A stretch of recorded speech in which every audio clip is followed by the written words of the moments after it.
Hello student, I welcome you all to this YouTube channel of Sanskriti IAS, where I am going to discuss a very pertinent topic at this particular juncture when exam is just 2.5 months away from here. In today's session, I'll be going to have a proper discussion on preparing current affairs for UPSC Prelims 2025. Before I proceed ahead, student, let me give you a brief introduction of mine. I'm Nishant Shrivastava. I'm a faculty of General Studies and Current Affairs right now at Sanskriti IAS. I have an experience of around 18 years of teaching. Initial few years of my teaching, I used to taught those students who were preparing for the common admission test and of course the common law admission test. I used to teach at IMS Learning Resources, PT Education in my earlier projects, and later on from 2011 to almost 2025 February, I was a part of Drishti IAS, and where I used to handle social justice, social issues, and of course the current affairs for the past at least 13-14 years. Now here I am. I'm going to have a proper discussion with you on two range of issues preparing for the prelims exam. Having said that, before I proceed ahead into the technical details of how to go ahead and prepare for the current affairs for UPSC Prelims 2025, I'm 100% sure, student, at this particular moment, you must be putting a lot of effort solving a lot of PYQs, previous year's questions, solving range of test series questions, burning a lot of midnight oil, revising all your current affairs and of course the general studies area. But at the same time, deep down inside, you must be having a lot of uncertainty about your result as well, uncertainty about the area of questions which are going to be there in your exams as well. And a student, as a teacher, I am also worried about one important aspect, that what type of questions are going to be there in the UPSC Prelims 2025. Is it going to be in the same format as it was there in the year 2024? Or is it going to be a like year 2023 where exam was very, very difficult? So first of all, it's very important for both of you, me as a teacher, somebody who's been dwelling into a lot of important areas, and at the same time for you as a student, we have to look into the uncertain aspect of our preparation. So in today's session, I'm not going to do the analysis of UPSC prelims, that how many questions have been asked in the current affairs area, how many questions have been asked in the Indian economy, polity, geography, so on and so forth. These things I'm not going to deal with it. There are already plethora of videos related to these type of stuff where people are analyzing the kind of question paper we have been witnessing in the past at least 10-12 years. So this session has nothing to do with analysis. This session has nothing to do with Q&A. This session is going to be only on two important aspects. And those two important aspects are understanding the nature of current affairs and general studies questions and prelims. Nature means why these questions have been asked, from where these questions have been asked, why UPSC is asking a particular set of question. And if you are going to be comfortable with one important aspect of your preparation, that from where they are asking question and why they are asking question. Keep it in your mind. From where they are asking question and why they are asking those sort of questions that you are witnessing in the past at least 2-3 years. If you are comfortable with these two things, from where and why, I am 100% sure in the longer run, you are definitely going to be a different aspirant altogether, and your footing of appearing in the exam is definitely going to get increased. So this particular session is not like other session. It is going to be entirely different.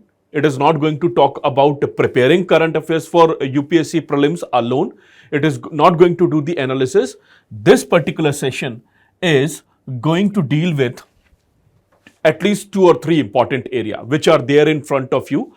This session is definitely going to be downloadable as well. I'm going to put up a link in beneath the video itself where this particular presentation is going to be downloadable as well, where you can download it and at the same time you can prepare your overall view on how to go ahead with the UPSC Prelims 2025. So I'm going to talk about at least 2 or 3 important areas. Number one, this particular area, student, nature of current affairs questions in prelims. As I've already told you, one very important aspect of any competitive exam is you need to be highly aware about the nature of questions. If you are quite comfortable with the nature of questions, quite comfortable with the nature of options, the depth that they are asking, then in the longer run, you're definitely going to be get comfortable with the preparations altogether. So I'm going to talk about nature of current affairs questions in prelims, and at the same time, how you have to integrate the current affairs preparation with the general studies area. Integrating your current affairs with the general studies area. I'm going to give you a lot of example. I'm going to be highly interactive with you. I'm going to give some assignment as well as you too. And at the same time, I'm going to show you few important questions of the year 2023-2024, where you can easily gauge the type of questions which are being there in the prelims exam. So we are going to talk about the nature of current affairs question in prelims, integrating current affairs preparation with the GS, how to adopt the Hindu and the Indian Express. We all know reading Indian Express explained section, Hindu text section, science section, and of course their editorial is a student a very important thing. Is a very important thing. It's a very important stuff for our overall preparation. So how to adopt learning from the Hindu and Indian Express, and at the same time, towards the end of the session, I'm going to give you some important resources, suggestions, and preparatory tips. So before I proceed ahead, let me deal with UPSC Prelims with one very important word, and that is uncertainty. Isn't it? Uncertainty. I'm not exaggerating, but UPSC is all about uncertainty, student. In fact, UPSC, the U word over here itself is suggesting the word uncertainty over here. Why am I using this particular word uncertainty? There is a reason behind it. After your 12th class, the moment you decided to appear in the IIT JEE exam or in the NEET exam, there is a certain degree of uncertainty over there as well. But the kind of uncertainty which you are witnessing in the UPSC exam, it's not there in the IIT JEE or in the NEET exam, which are considered to be the top-notch exam of our country. In the IIT and in the NEET, if you are going to prepare very sincerely, even if you are not going to get into some top-notch medical or the engineering colleges, you are definitely going to have some NITs, regional engineering colleges, or the local government-run engineering colleges, or you may be going to have some good private colleges in your hand. So you are aware that if I'm not going to have a top rank, if I'm going to have a midway rank, or I'm going to be into the lower bottom, still I would manage to book my seat in my engineering or in medical stream. Similarly, in chartered accountancy, it's a very tough competitive exam in our country. But at the same time, if you are going to cross multiple stages of CA, even if your name is not going to be there in the final merit list, you still, based upon multiple stage crossing of yours, you can get a good accountant job in some top-notch auditing firm. Similarly, if you are appearing for the or preparing for the SSC exam, one-day competitive exam, even if you are not going to become the excise inspector by the virtue of cracking the SSC, you would still get the opportunity to appear in the bank PO exam or in the government oriented exam, where you may be going to have some sort of job in your hand. But in UPSC, number of seats are very, very less. Competition demands at least 30-36 months of overall preparation, and as a result of it, by the standard of the syllabus and by the standard of the question that they are asking, there is a huge amount of uncertainty. And to be very precise, student, uncertainty is because of at least 2 or 3 reasons. Let me write it over here. Uncertainty because we are not sure, we are not at all sure what type of questions are going to be there. Nature of questions, we are not at all sure whether it is going to be NCERT, whether it is going to be slightly in depth, whether they are going to ask questions slightly in depth, or whether it is going to be plain vanilla knowledge from the NCERT itself. I am not at all sure about it. So once you are not sure about it, you keep on reading a lot of stuff, and as a result of it, you want to increase your probability to get selected in the first itself. So first of all, we are not at all aware about the nature of questions, and there is a huge degree of surprise element in the prelims exam. Please understand, of all those students who have been managed to crack the exam, there is one single advice from each and every one of them. Apart from academics, they have a one single advice, and that single advice is the biggest hurdle of you becoming finally into the being a part of the Indian administrative culture. The biggest hurdle is always going to be the prelims itself. Once you are comfortable to crack the prelims, or once you are comfortable to get into the skin of the prelims exam, mains and interview is going to be a cakewalk for you. Okay, I'm exaggerating. Cakewalk, there is nothing called as cakewalk in mains and interview, but at the same time, compared to the prelims exam, it's going to be tad easier. So which is the most difficult part to handle over here? The most difficult part is handling with the uncertainty of this exam. Preparing for three and a half odd years, and still those 2 hours will decide your fate, whether you are going to be appear in the mains exam and subsequently into the later stage or not. So we are dealing with the uncertainty. As a teacher also, student, as a teacher also, I have to vindicate my teaching style to my students. I'm putting up a lot of advertisement in the newspaper that please join me. You are definitely going to get the benefit of my teaching. But at the same time, on those 2 hours, when you are appearing in the exam, those 2 hours are not your exam. Those 2 hours are exam of mine.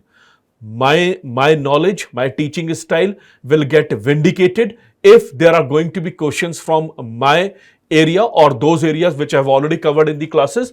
My teaching style, my academic pedagogy is going to get vindicated, and if it is not going to be there, I have to change it from that particular moment itself. So first of all, we deal with the uncertainty, nature of questions. At the same time,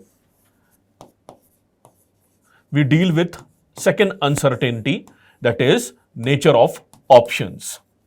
One of the most difficult prelims of all time was in the year 2023, where options were very difficult.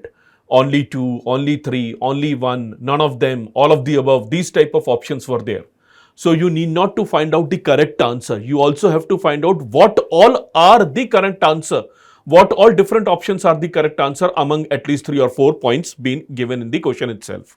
So we are dealing with the uncertainty of the nature of questions, whether they are going to ask about only superficial knowledge, whether they are going to talk about, or are they going to put up a question which is having only superficial knowledge, or they are going to take a deep depth on that particular area itself. Nature of questions, nature of options, and at the same time, student, there is one more degree of uncertainty, and that uncertainty is nature of current affairs questions.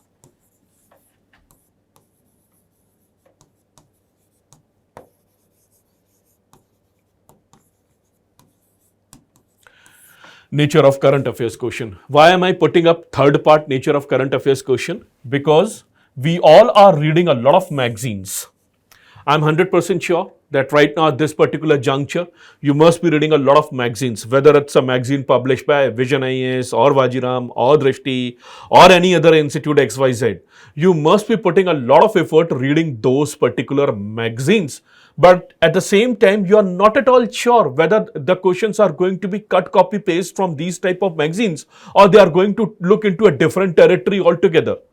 So there is a huge amount of uncertainty with reference to nature of current affairs questions as well. Whether questions are going to be quite information based, I would rather say explicit, or they are going to ask certain implicit questions based upon current issues. I'll explain this point, implicit question based upon current affairs. Just wait for a while. So we all are dealing with these uncertainties, and student, if anybody is going to tackle these uncertainty in the coming 2.5 months more wisely, then he's definitely going to sail through in the prelims exam. And if it is not going to be there, If an aspirant who's doing a lot of effort while solving the previous year's question and test series, but at the same time they are not dealing with this particular uncertainty, then under this situation, student, it would be very difficult for them to crack the prelims exam. And it is always back to square one. You have put a lot of effort for 1.5 year, 3 year, 4 year, but if you're not going to hold your nerve for those 2 hours, it means you have to repeat the process once again. And believe me, repeating the process of UPSC prelims exams again and again and again, it's a very tedious task to be handled by all of us. So in my session of this one, which you are watching it right now, I'm going to talk about how to get rid of this uncertainty. How to eliminate this uncertainty in your UPSC prelims exam. Let me be very honest with you. The degree of uncertainty is very less in the mains exam. In mains exam, you'll be going to have 80 questions in the general studies. Those 80 questions in general studies are by and large from your books, by and large from your faculty's orientation, by and large from your overall editorial readings. So there is a huge amount of certainty in the mains exam. At the same time, in the interview as well, there is a huge amount of certainty because questions are going to be from your overall personality, your academic background, the region from where you belong to, and of course your overall aspiration of being a bureaucrat. But here in the prelims exam, prelims is basically an elimination round. It is a filtration process. And in the filtration process, even if somebody is going to be having any iota of germ, they are definitely going to get rid of it. So here in the same manner, student, prelims exam is all about handling these three things. If you are quite comfortable with the nature of questions, you are quite comfortable with the nature of options, you are quite comfortable with the nature of current affairs questions, then at the same time, you will move away from uncertainty to a fair degree of certainty. And this is going to be one of your biggest asset if you convert this uncertainty into the certainty. So in today's session, I'm going to talk about why there is uncertainty, and I'm going to talk about how to convert this uncertainty to a fair degree of certainty. So let's look into one slide. Let's look into one slide, student. First of all, once I'm sharing with you that there is a degree of uncertainty, now I have to justify it. Why there is a degree of uncertainty over here. These are the reasons behind it. A student, whenever you started preparing for the UPSC prelims exam or UPSC exam as such, as far as the prelims is concerned, this is the defined syllabus. This is the defined area from where the UPSC is going to ask the questions in your examination hall. History, polity governance, Indian economy, geography, environment ecology, science tech and current affairs. I have not put world history, internal security, disaster management, social justice, social issues, international relations, international organization, and of course ethics, which are fairly a part of your mains exam. Although there are going to be few questions from the international relations as such, but at the same time, this is the defined area of your prelims. Now, let's look into one thing very honestly over here. What all things you must be doing it right now at this particular stage. History. Ancient, medieval, modern and art and culture. Quite a vast area. And what all things you must be doing it right now for history? I guess you must be covering all your NCRTs, either an old one, new one, Tamil Nadu NCRT. These days, it's becoming a sine qua non to prepare the NCRT stuff from the Tamil Nadu NCRT. Or you must be reading CCRT. Or you must be reading R.S. Sharma. Or if anybody who's having history as one of their optional, I'm sure they must be reading a very famous book of history, a magnum opus of history, A.L. Basham, or they may be reading Spectrum, or they may be reading, I guess, Bipin Chandra, isn't it? These are your history content apart from your coaching notes. Coaching notes are universal. Everybody reads coaching notes. irrespective whether they do the coaching or not, we all have a knack of looking into the coaching notes, because coaching notes are more precise. If they are not going to be in depth, but at the same time they are going to be more precise because they have a duty of covering the complete syllabus. So these are all the things that you must be doing for the history right now. For polity, I'm sure universal book, you must be doing readings from the Lakshmikant apart from coaching notes. For Indian economy, I hope you people have gone through Jain and Ohri or NCRT, or of course some coaching notes, coaching notes of famous coaching, or some famous teachers who are known for their Indian economy stuffs. You may have gone through it. Geography of India, I guess your preparation has been gone through NCRT apart from the faculty notes or the coaching notes, and of course J.C. Leong, or of course Savinder Singh. For environment and ecology, NCRT, and some publications, some books published by Coaching Institute. For science and tech, we don't prepare very holistically for science and tech, because science and tech are primarily get covered from the current issues itself, but at the same time fundamentals need to be looked into from the NCRT. And for the current affairs, you must be going through at least last 15 to 18 month magazines, isn't it? I guess this is what you've been doing for the past 1.5 years. I'm assuming that this particular video is being watched by those aspirants who have gone through at least 1.5 years of their overall preparation. So this is the thing that you must be doing it right now. Coaching notes are universal. Apart from that, some books, some traditional books, NCRTs, that's it. And of course, solving the PYQs. But hold on. This is something everybody is doing it. This is something every second aspirant is doing it. Of all the people who appear in the exam, student, the competition is not being calculated with the number of people who are appearing in it. Maybe 10 lakh people are going to fill up the form, but it's only going to be at least 1.5 lakh people who are going to be considered as slightly sincere. So those people who are appearing in the UPSC Prelims exam, who are considered to be slightly sincere, this is what they've been doing it. Reading J.C. Leong, reading Lakshmikant, reading Bipin Chandra, reading NCRTs, and reading newspaper and reading current issues from the magazines.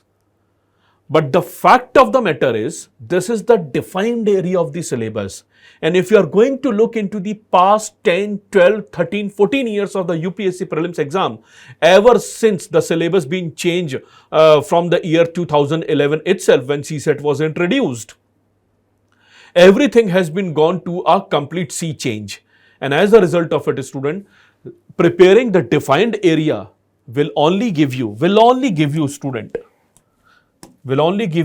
at least 40-45 questions in your exams. Even if you are going to have the 90% accuracy over there, you are only going to solve the 40 questions correctly. I know 40 question correctly, solving 40 questions correctly is quite a good standard, but it is not good enough to crack the cutoff. Because if you are going to look into the last few years cutoff, the cutoff is going to be, let's say, 90-95 number. You still need to have at least 10-15 questions more. And those 10-15 questions are going to create a massive alpha in your preparation. How is it going to be there? How you are going to carry those 10-15 extra questions? It is from those areas which are considered to be the undefined area of your preparation. Let me be very honest with you. Preparing for UPSC doesn't mean that you have to prepare everything under the sun.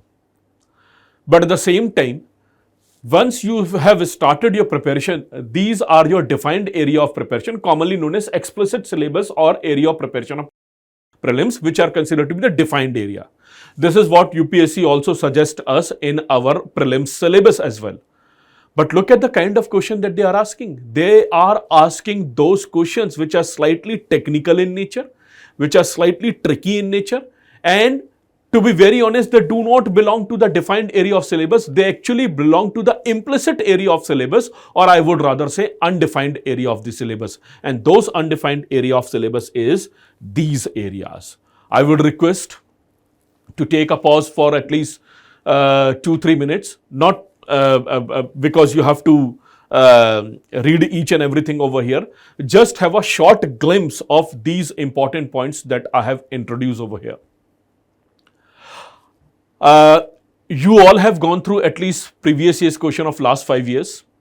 And if you are going to solve those previous year's question of the last 5 years, you will definitely come across every single point that I have mentioned over here. And this is, I would always write it as emerging contemporary topics in prelims, or I would rather say these are our undefined area. Why am I writing a word undefined? Because this is something not being explicitly written in our UPSC syllabus. What you are doing day in and day out, what you are doing day in and day out, history, polity, economy, geography, this is your day in and day out preparation. But this is the defined area of your preparation. Within this particular defined area of preparation, there are slightly few more verticals.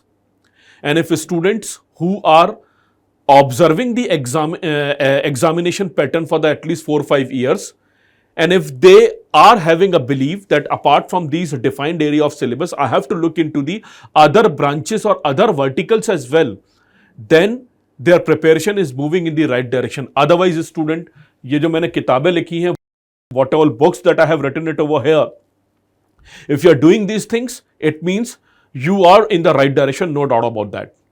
But you are in the right direction only up to solving those 30, 35, 40, 45 questions.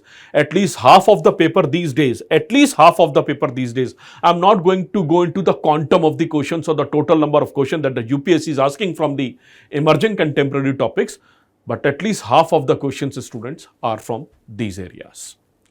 I'm reading it out for you, and please keep it in your mind. Although this particular presentation is downloadable, but if there are going to be 2 slides which I would highly recommend, is going to be this one, the first one, which I already had a discussion with you, and this one.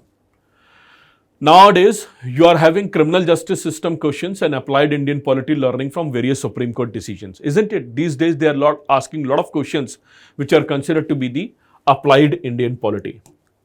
Remember, student, if I'm not wrong, in the year 2022, they've asked a question on the difference between custody and arrest. They've asked a question related to the word custody. Don't you think it's your duty, whenever you are reading Article 22, you should have an interaction with your faculty and interaction with yourself, that what is the primary difference between custody, arrest, detention? What is the primary difference between custody, arrest, and detention? What all are different type of bail? Sir, what do we mean by statutory bail? Sir, what do we mean by anticipatory bail? Sir, what do we mean by conditional bail? Sir, what do we mean by regular bail? These are all the things that you have to do it on your own, and unfortunately, your Lakshmikant won't prepare you for that. Lakshmikant is one of the finest book ever prepared for the UPSC preparation. But to be very honest, you need to take a deep dive beyond Lakshmikant. If you are definitely going to prepare very wisely for this exam, you have to take a deep dive beyond Lakshmikant as well. Lakshmikant book will solve at least 90% of your problem in the Indian polity section, but 10% is always going to get persist. In order to avoid that particular 10%, you need to be very comfortable with the regular editorials that you are going to have it in your Hindu and Indian Express, based upon which you should look into the applied Indian polity, the practical application of Indian polity. So these days, you are having questions from the criminal justice system, applied Indian polity, learning from Supreme Court decision. I hope one of the biggest nemesis of our preparation is this area. These days, they are asking a lot of questions related to environmental laws.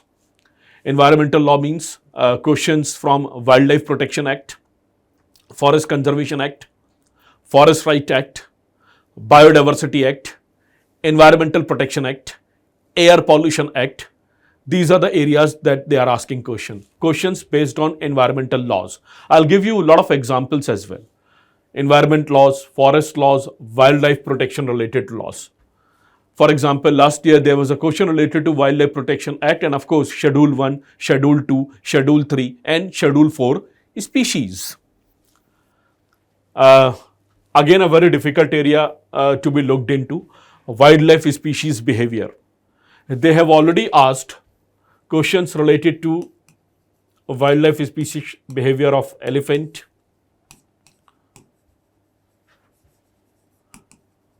orangutan, and honeybee,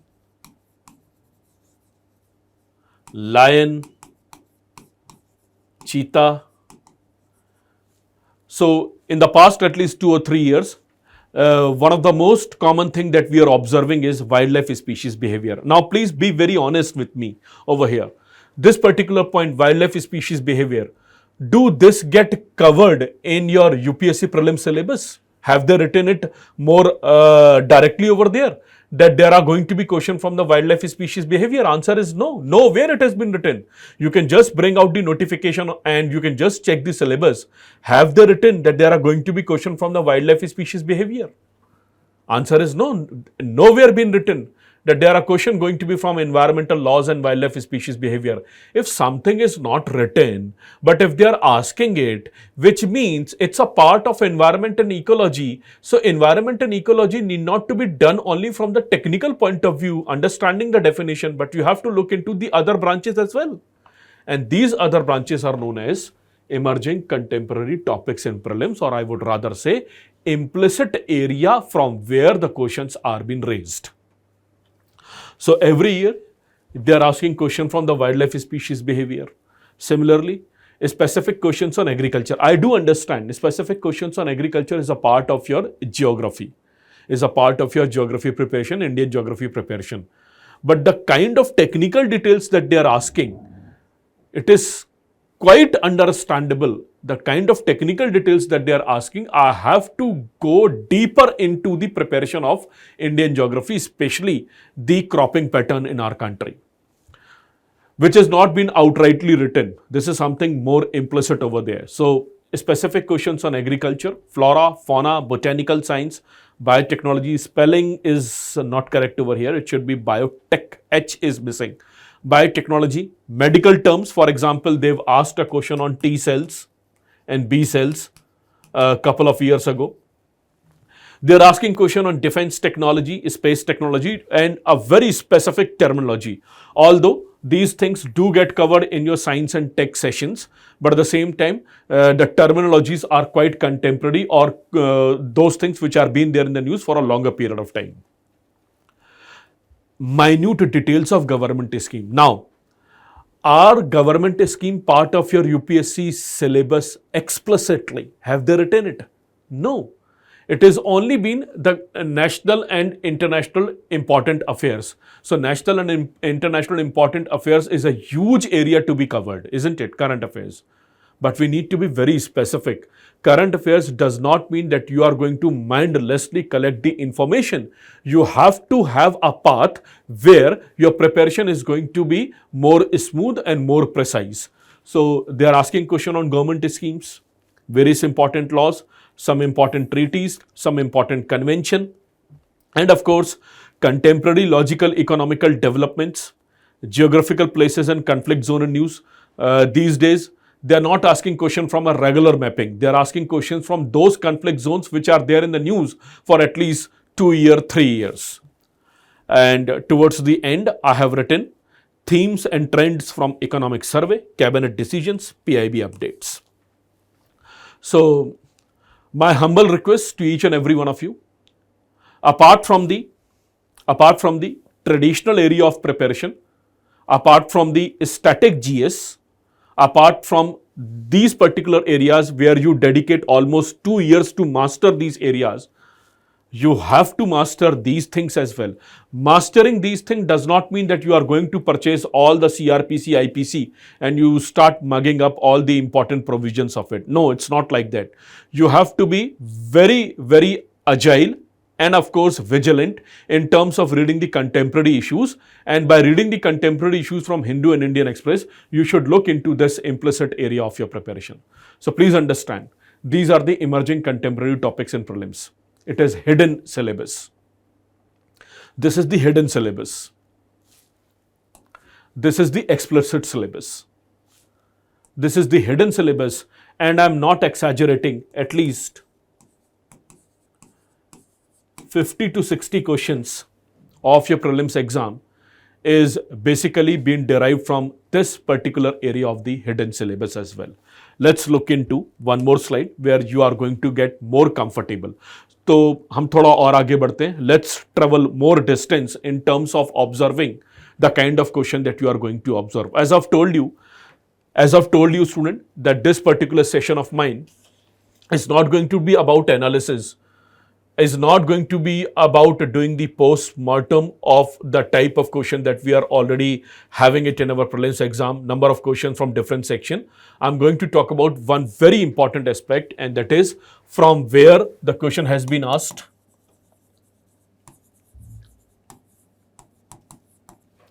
and why the question has been asked. And this particular area, from where the question has been asked and from why the question has been asked, is basically more pertinent and relevant related to the current affairs. And I'm using a very important line over here, student. And that particular line is line number 3, which is, as I have already written it over here in my presentation, question seems like a traditional or static GS area question, but the motivation to ask this question is derived from current affairs. This is the most important line. This is the most important aspect of your UPSC prelims. Why people goofed up, why people failed up in the prelims exam again and again? The answer is they are not realizing that the essence of competition has been changed. And this particular area, let me mark it section number C. This is section number B. This is section number A. So, nature of current affairs question in your prelims exam. Why am I writing the nature of current affairs question? Because current affairs are contemporary, and these contemporary topics are being written it over here more wisely. So, these current affairs topics, questions are going to be 50 and 60 in number, which are going to be make or break for your overall preparation. And these current affairs questions are going to get divided into 3 sections. Number 1, explicit information directly derived from the past 15 to 18 month current affairs. Pure information based question. Pure information based question. And this is something you all are doing it. The moment you are reading any magazine, whether it's a magazine of Vision, Vajiram, Insight, whatever magazine that you are reading it right now, everybody is covering the explicit information directly derived from the past 15-18 month current events, and it is very important as well.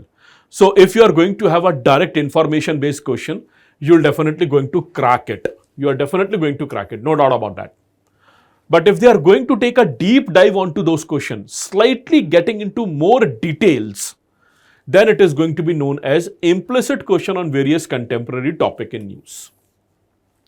And last but not the least, they are not going to ask questions directly from the current issues. The question seems like a general studies question, but it has been derived from the contemporary topic itself. It has been derived from the contemporary topic. It has been motivated from the contemporary topic.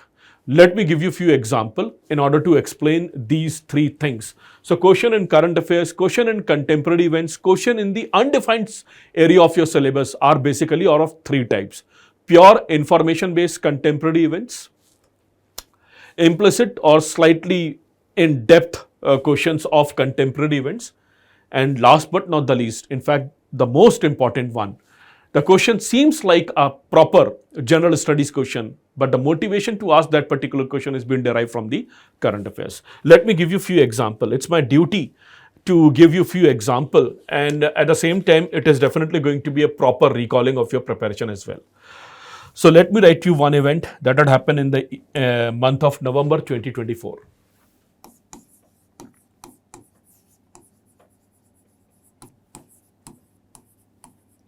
So student, in the month of November 2024, Indian National Congress, currently being presided by Mallikarjun Kharge, and Rahul Gandhi, Sonia Gandhi, Priyanka Gandhi, all top-notch leader of the Congress party, gathered in Belgaum in November 2024 to celebrate the 100 years of Indian National Congress session of the year 1924 in, of course, Belgaum. And in your history books, in your classes, you must have gone through a very important fact. It was the only session of Congress. It was the only session of Congress being presided by Gandhiji, isn't it? You all are aware about this particular information, that in the year 1924, the 39th session of the Congress at that particular period of time was being presided by Gandhiji, and it was the only session of Congress being presided by Gandhiji. If you're going to look into his political career of revolution with regard to India's independence movement, this was the only session being presided by Gandhiji in the year 1924 in Belgaum. But it was quite a landmark event in the year 1924. Now hold on for a minute. Congress is celebrating 100 years of the Belgaum session. This is information. Only session of Congress being presided by Gandhiji in the year 1924. This is the again information. So this is just plain vanilla information. Now, immediately after reading this particular information in your Indian Express and Hindu, it is your primary duty to look into other aspect of this information as well. You have to take a deep dive. Why this session was very important. Now, student, if I'm going to ask you certain questions, why in the year 1924 Belgaum session being presided by Gandhiji was a very important event? If you are going to look into the event, was a very important event or was a very important session as far as India's independence movement is concerned? The answer is, in this particular event being presided by Gandhiji, Gandhiji had shown his political astuteness. Gandhiji had shown his political cleverness by making sure that there's not going to be more division within the Congress party itself. I'll give you one very important observation. So student, from 1922 to 1924, Congress party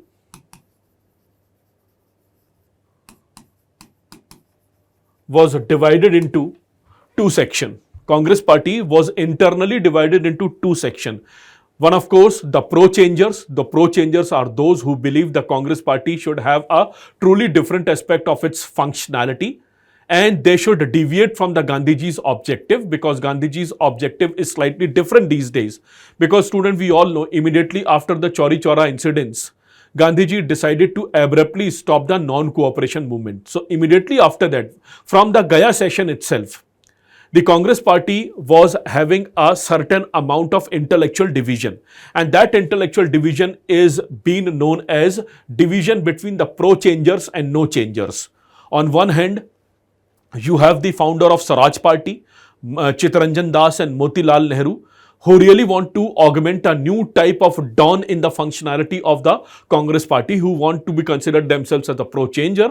And on the other hand, there were people like Sardar Vallabhbhai Patel, C. Rajagopalachari, Rajendra Prasad. They were having a belief that no, we should abide by the teachings of Gandhi itself.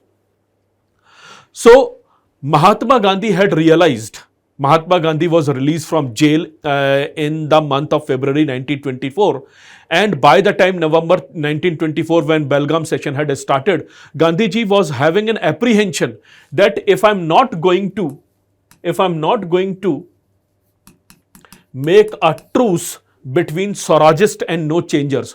Swaraj party is being founded by the Chittaranjan Das, Motilal Nehru played a very vital role over there. Earlier it was known as Congress Khilafat Swaraj party, and then later on known as Swaraj party.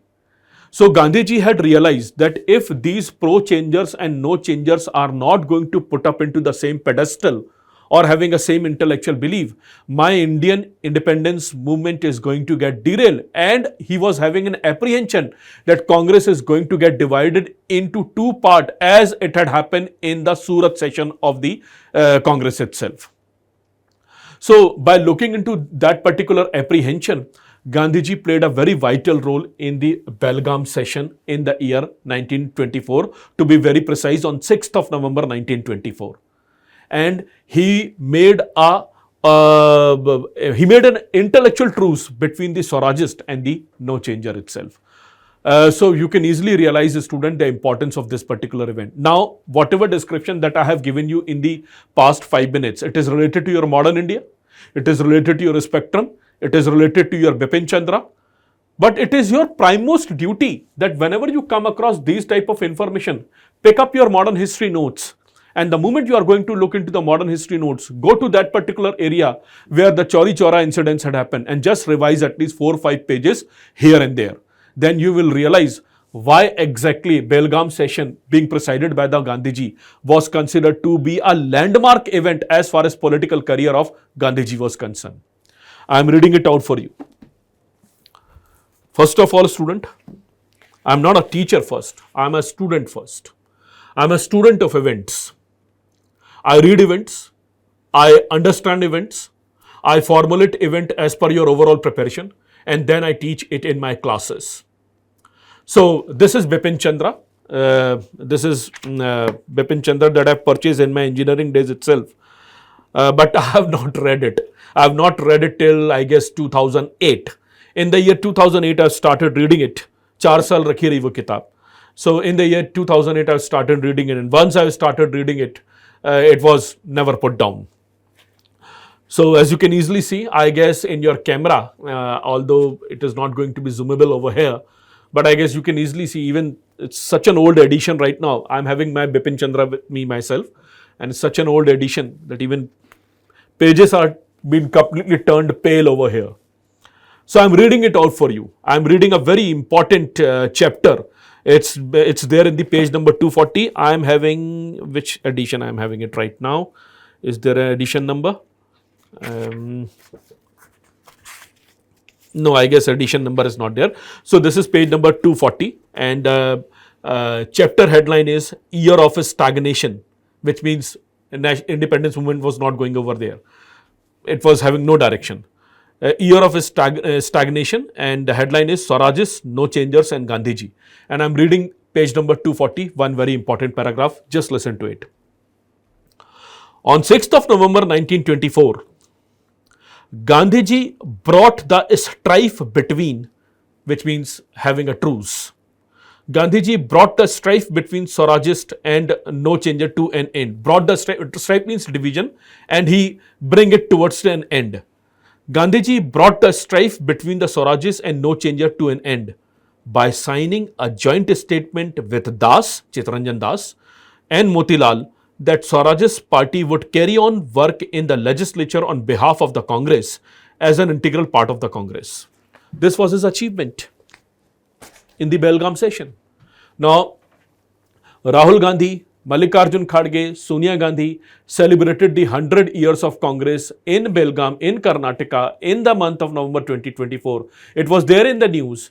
It was a political news which you have discarded, but at the same time, it has a very wise connection with our modern history. This is how you have to read. Now, you are actually solving two things over here. Number one, you are actually collecting information. So, this information, Belgaum session 2024, celebrating 100 years, it is purely information. And this is the correlative knowledge.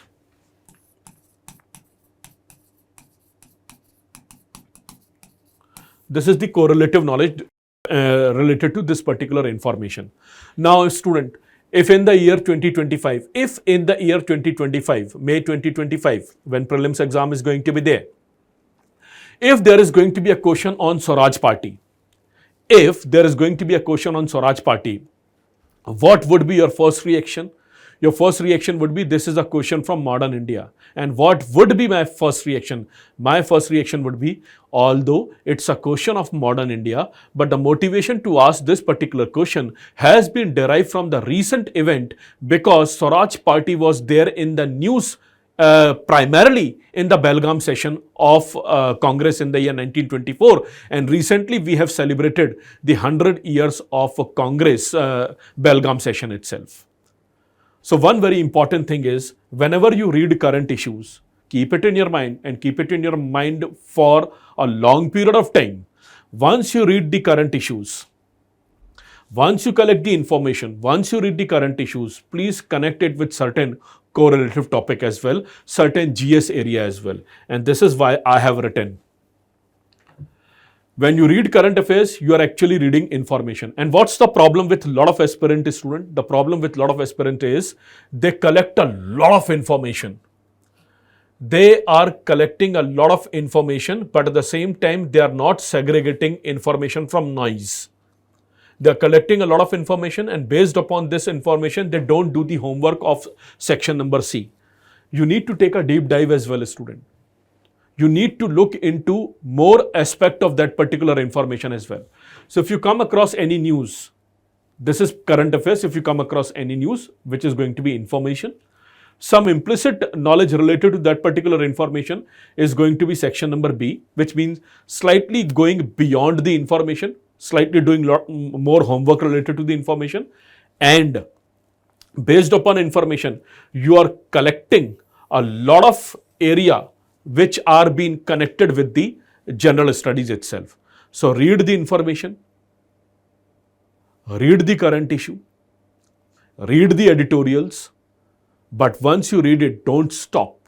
At least write 2, 3, 4, 5 more points, or read 2, 3, 4, 5 more points on your own based upon those information related to your correlative general studies knowledge. The example I have already given it to you. Which example? That example that I have already given it to you. So this is the example that I have given it to you. One more example I want to share it over here. Let's be having a very interactive session over here. Let's have one more example. So recently, student, in the month of, I guess, September or November, the Honorable Supreme Court of India has put a serious question mark on the objectives of bulldozer justice, isn't it? Bulldozer justice, which is turning out to be the justice where executive is taking the work of judiciary on their own. Therefore, there are a lot of writers. For example, there is one, I'm a big admirer of this particular man, Gautam Bhatia. I read Gautam Bhatia on regular basis. Recently, he had published his book on Article 19, and recently he had published a book on Constitution itself. Recently, just 1 week ago. And he is a very, very, very knowledgeable person, Gautam Bhatia, expert in Indian Constitution and the framework of Indian Constitution. And he had used a word for bulldozer justice with this nomenclature, that right now Indian administration in various states, without looking into the matter that whether it is a subjudice matter or not, they are in a hurry to provide instant justice, and he had used a term executive justice for bulldozer justice. Although this term executive justice is never going to be there in your UPSC, because UPSC is not going to ask questions which are turning out to be slightly anti-establishment in its nature. So forget about this thing. So Supreme Court had used the word bulldozer justice as nothing but it is an executive justice, and Supreme Court put a complete question mark on bulldozer justice. They have issued the guidelines.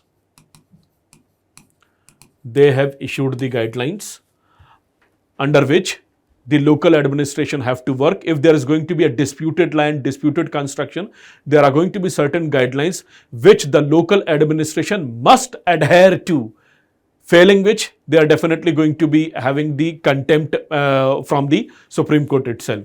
So Supreme Court had issued certain guidelines in order to pursue with the bulldozer justice, or in order to pursue with the dismantling of the illegal construction. Now, under which article Supreme Court had used this power of pronouncing illegality of the bulldozer justice? It is under Article 142, which is known as complete justice. Now, student, all those things that I have written it over here, these are all the things which are more apparent, which are more informatory. This is more explicit. Now the task is to look into the deep dive over here. यहां तक मुझे सब कुछ news में देके रखा हुआ है. Everything is being given it to me in the news up to over here, that based upon the constitutional power of Article 142, which is known as the complete justice, Supreme Court had pronounced certain guidelines under which the executive have to control themselves in order to pursue with their bulldozer justice so far. This is something quite informatory and quite direct. Now let us look into the deep dive. Now I'm asking a question to you. Please comment it in the section itself, or towards the end of this particular session, I'm going to give you one WhatsApp number of mine where you can have the interaction with me as well. Only limited interaction through WhatsApp message itself, no phone call, only with the message itself. Now, I'm writing a very important line. With which marker should I write? Let me write with the red marker itself. Okay.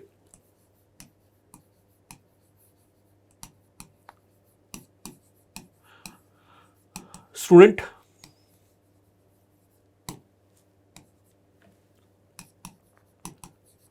which particular power of Supreme Court is known as undefined, uncatalogued and highly elastic power of Supreme Court? Or I should rather frame it in this language. Which particular article of India's constitution is known as undefined, uncatalogued and highly elastic power of? Which particular constitution provision, which particular article of India's constitution, which particular power of India's Supreme Court is known as undefined, uncatalogued and highly elastic power of Supreme Court? The answer is Article 142. Article 142 is undefined, uncatalogued and highly elastic power of the Supreme Court itself. This is something we don't come across in our day-to-day reading. This is something we don't come across in our Lakshmikant. This is something we need to look into with the more wider aspect of the reading of the Indian polity itself. Now, student, I am reading it out from T.D. Basu. What's the most unfortunate part of today's generation, student? It applies to you, most of you. The most unfortunate part these days, student, these days, you all want summaries to be written. You all want ready-made summaries, tailor-made summaries. You do not want to do the hard work from the books itself. Believe me, the people who read D.D. Basu, the people who read Subhash Kashyap, the people who read Lakshmikant in toto, they are having a better chance of clearing the exam rather than those people who are just reading from some elementary things itself. And please don't look into certain exception. There is a certain procedure, certain rules which need to be followed by everyone. And my humble suggestion to each and every one of you, whether you join me, don't join me, that really doesn't matter at this particular stage. What really matters is, are you having a good knack of reading? Please, student, do read some good, decent books apart from your coaching notes. Coaching notes are being tailor-made for your preparation, but once you read good textbook, good academic books, your learning is going to be phenomenal. And I'm reading it out for you. It's a chapter number 22. It's the 26th edition of the D.D. Basu, Constitution of India. And it's chapter number 22, which is Supreme Court. And I'm reading it out for Article 142 over here. And I'm reading it out for you. Article 142 is complete justice. And I'm reading it out for you. For the Article 142. And the words are, under the Article 142, Supreme Court can grant appropriate relief for doing complete justice. And later on it has been written, it is advisable to leave this power. Which power? 142. It is advisable to leave this power undefined, uncatalogued, so that it remains elastic enough to be molded to suit the given situation. Such a powerful line for Article 142. And therefore, student, I have written Article 142 is known as undefined, uncatalogued and highly elastic power of Supreme Court. Why exactly it is undefined and uncatalogued? In order to do the complete justice. Why it is undefined? In order to do the complete justice. Because you never know. You never know the type of situation you may be going to come across. Complete justice, why the term complete justice has been used? Because Supreme Court is the voice of the voiceless, speech of the speechless. And if they want to do the complete justice, we need to have the undefined power, because if need arises, situation arises, they are definitely going to pursue with their objectives of judgment. So this is what you have to do, student. Don't stop at information. Take a giant leap apart from information as well. And that giant leap is, from the information, you have to look into a different territory, and that different territory is look into some certain correlative information. Now, student, if there is going to be a question in the examination hall, if, I'm using the word if, it would be definitely going to be a win-win situation for both you and me if this question is going to be there in the examination hall itself. But having said that, if there is going to be one question in the examination hall, that which of the following power is considered to be undefined, uncatalogued and highly elastic power of Supreme Court, and there are going to be 4 options, and one of the option is complete justice, and if you are going to mark it over there, you can only mark it over there because you are aware about 142 and you are aware about these 3 terms. But even if you are not aware about it, if you are reading some articles related to bulldozer justice, executive justice and 142, it is your primemost duty to look into D.D. Basu, to look into books like D.D. Basu and gather the information related to 142. And it can only be done by 2 type of people, student. Number 1, if you are having the curiosity, or if you are being taught by someone who is having the approach of guiding you in the right direction, then only you will be going to have these type of information in your hand. Unfortunately, these days, there are a lot of YouTube videos and they are full of rubbishness. Just discard them. Irony is, even I am taking a video on the YouTube itself because it's the medium of connection. But the medium of connection does not mean it is a bad medium. It is a good medium. But the problem is it is having a lot of noise. It is having a lot of disturbance. You need to get rid of those disturbance. You need to have the approach of separating wheat from the chaff. So look at that. This is something pure information. This is something correlative knowledge. And if there is going to be a question on these 3 terms, undefined, uncatalogued, highly elastic, the polity teacher will tell this question belongs to the polity. But I would tell that yes, this question do belongs to Indian polity. But the motivation to ask this particular question has been derived from Supreme Court judgment on the bulldozer justice itself. Therefore, I have written, student, this particular point, that these days, they are asking a lot of questions on applied Indian polity, criminal justice system and learning from Supreme Court decisions. So these are the things that you have to master it. I hope things are getting into your skin now. So please understand, preparing for the traditional syllabus is a need of the hour, but it is not the only need of the hour. You have to look into other aspect of your preparation as well, and that other aspect is to look into these important areas which are considered to be the contemporary topics in prelims as well. So I have given you a few examples, and as I've told you that once you read the information, apart from reading the information, you should look into the other aspect of the information as well. Read the information, collect the information, read the current issues, analyze the current issues, but immediately after reading the current issues, have the curiosity of looking into the other aspect of the topic as well, and that is taking a deep dive and certain correlative issues which are being connected to the topic that you have just read in your magazines.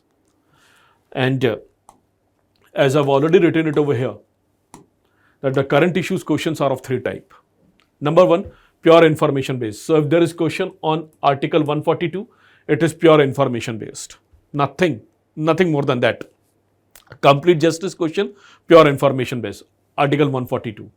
If there is going to be slightly beyond this information, for example, which of the following power is considered to be undefined, uncatalogued, and highly elastic power of Supreme Court that can be molded anywhere, then it shall be known as section number C, which is question seems like a traditional or static GS area, but the motivation to ask this question has been derived from the has been derived from the information itself, explicit information itself. Let me ask you one very important point over here.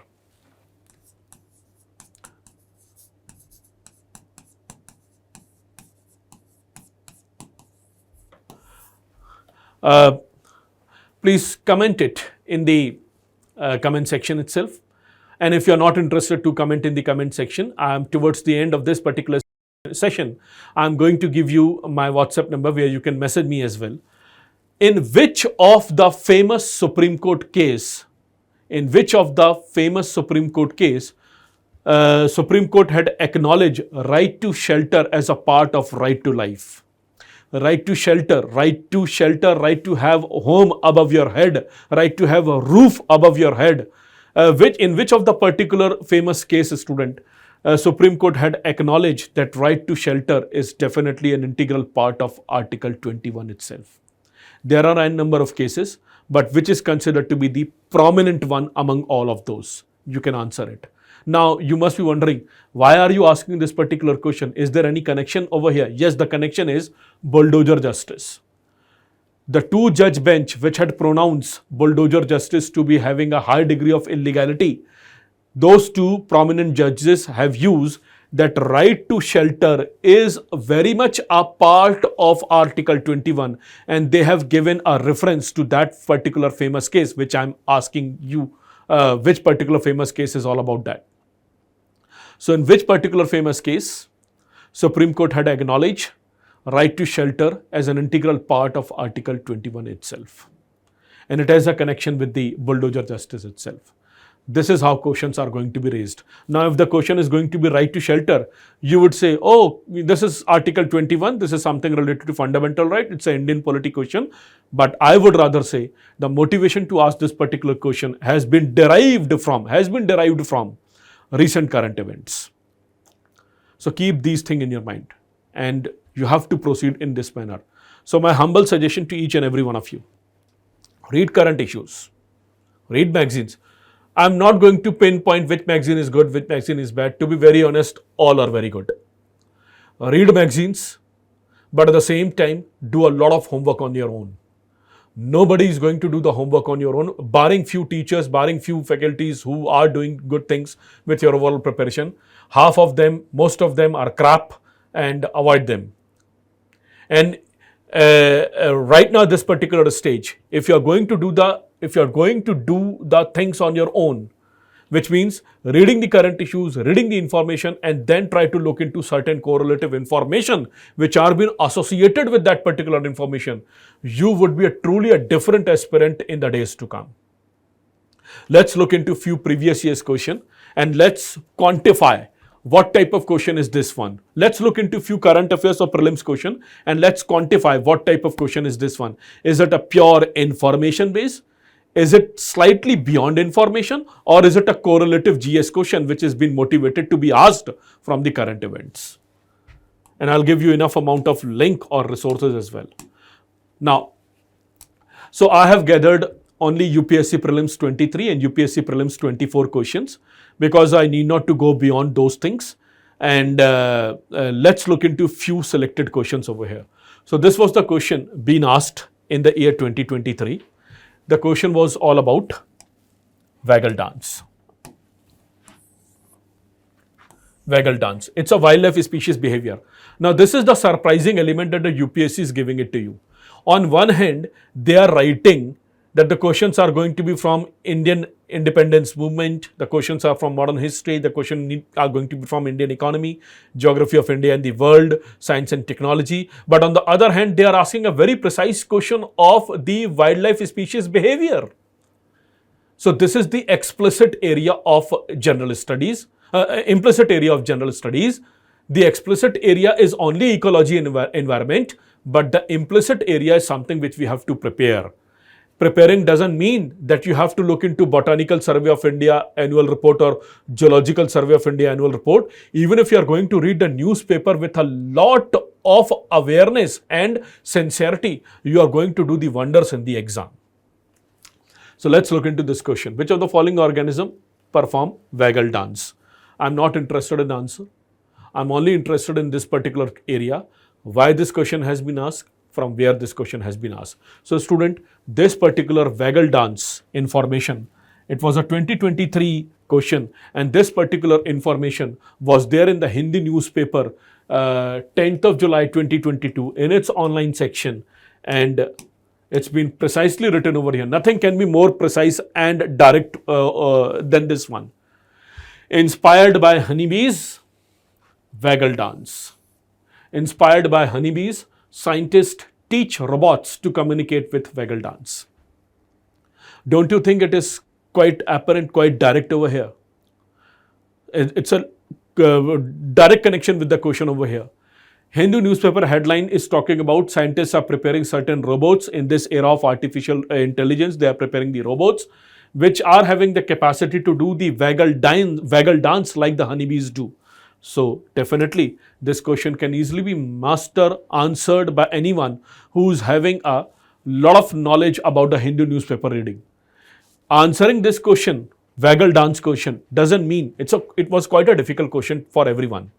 But answering this question doesn't mean that you have to be quite a good expert in veterinary science, quite a good expert in wildlife species behavior. Even if you are quite a good observer of the Hindu, Indian Express, and you are connecting it with the syllabus, then the job is almost done. So this was the question of the year 2023, and the link I have already shared it with you. Let me give you one more example. This particular question, student, let me just pinpoint question on INVIT.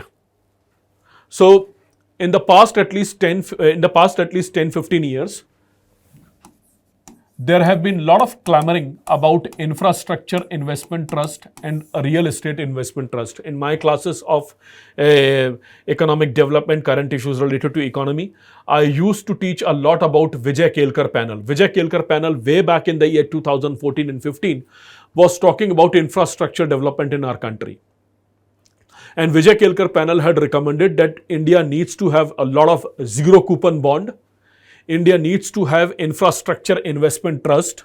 India needs to have infrastructure appellate tribunal like income tax tribunal or administrative tribunal. We need to have the infrastructure tribunal as well.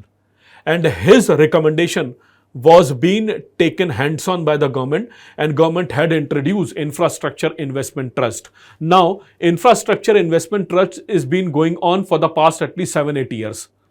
But it's been going on for the past 7-8 years. It's a part of your traditional economy these days. But why this particular question has been asked in the year 2023? This particular question has been asked in the year 2023 due to this particular headline. I guess headline is quite visible to you.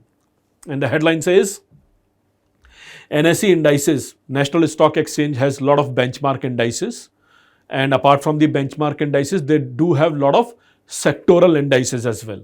So NSE indices launches India's first ever REIT, Real Estate Investment Trust. They do work like mutual fund, and Infrastructure Investment Trust Index. The news is being published on 11th of April 2023, and question is being asked in the month May 2023, immediately after 1 month. So look at that. NSE indices launch India's first ever REIT and InvIT, and therefore they have asked this particular question.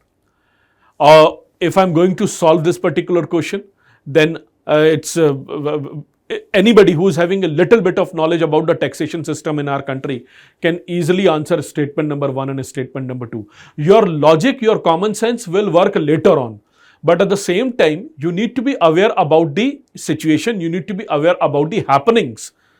And even if you're not comfortable with the traditional part of that particular GS, by reading the contemporary events, you can easily Google it out, you can easily ask your faculties, you can easily look into your notes and can get a lot of knowledge about how the InvIT and real estate investment trust are equivalent in its functioning like a mutual fund. So this was the question, and it has been directly been taken from Hindu newspaper headline, NSE indices launches India's first ever REIT and InvIT. Let's look into one more question, a very important one, slightly difficult, very important one. And the question is, consider the following statement. once the central government notify an area as community reserve? Now this question is related to community reserve. First of all, I'm writing 6 things for your overall preparation. These 6 environmental laws are going to be pertinent, are going to be sine qua non for your preparation. I'm going to write 6 important laws right now, and questions from these 6 important laws are definitely going to be there. It means some important aspect of those environmental laws are going to be there in your exam. If you wish to write, you can write along with me in your notebook, or you can keep it in your mind. These 6 laws are: number 1, Forest Conservation Act 1980, Forest Right Act 2006, Biodiversity Act. I am writing in short form due to the non-availability of the space. I am writing in short form.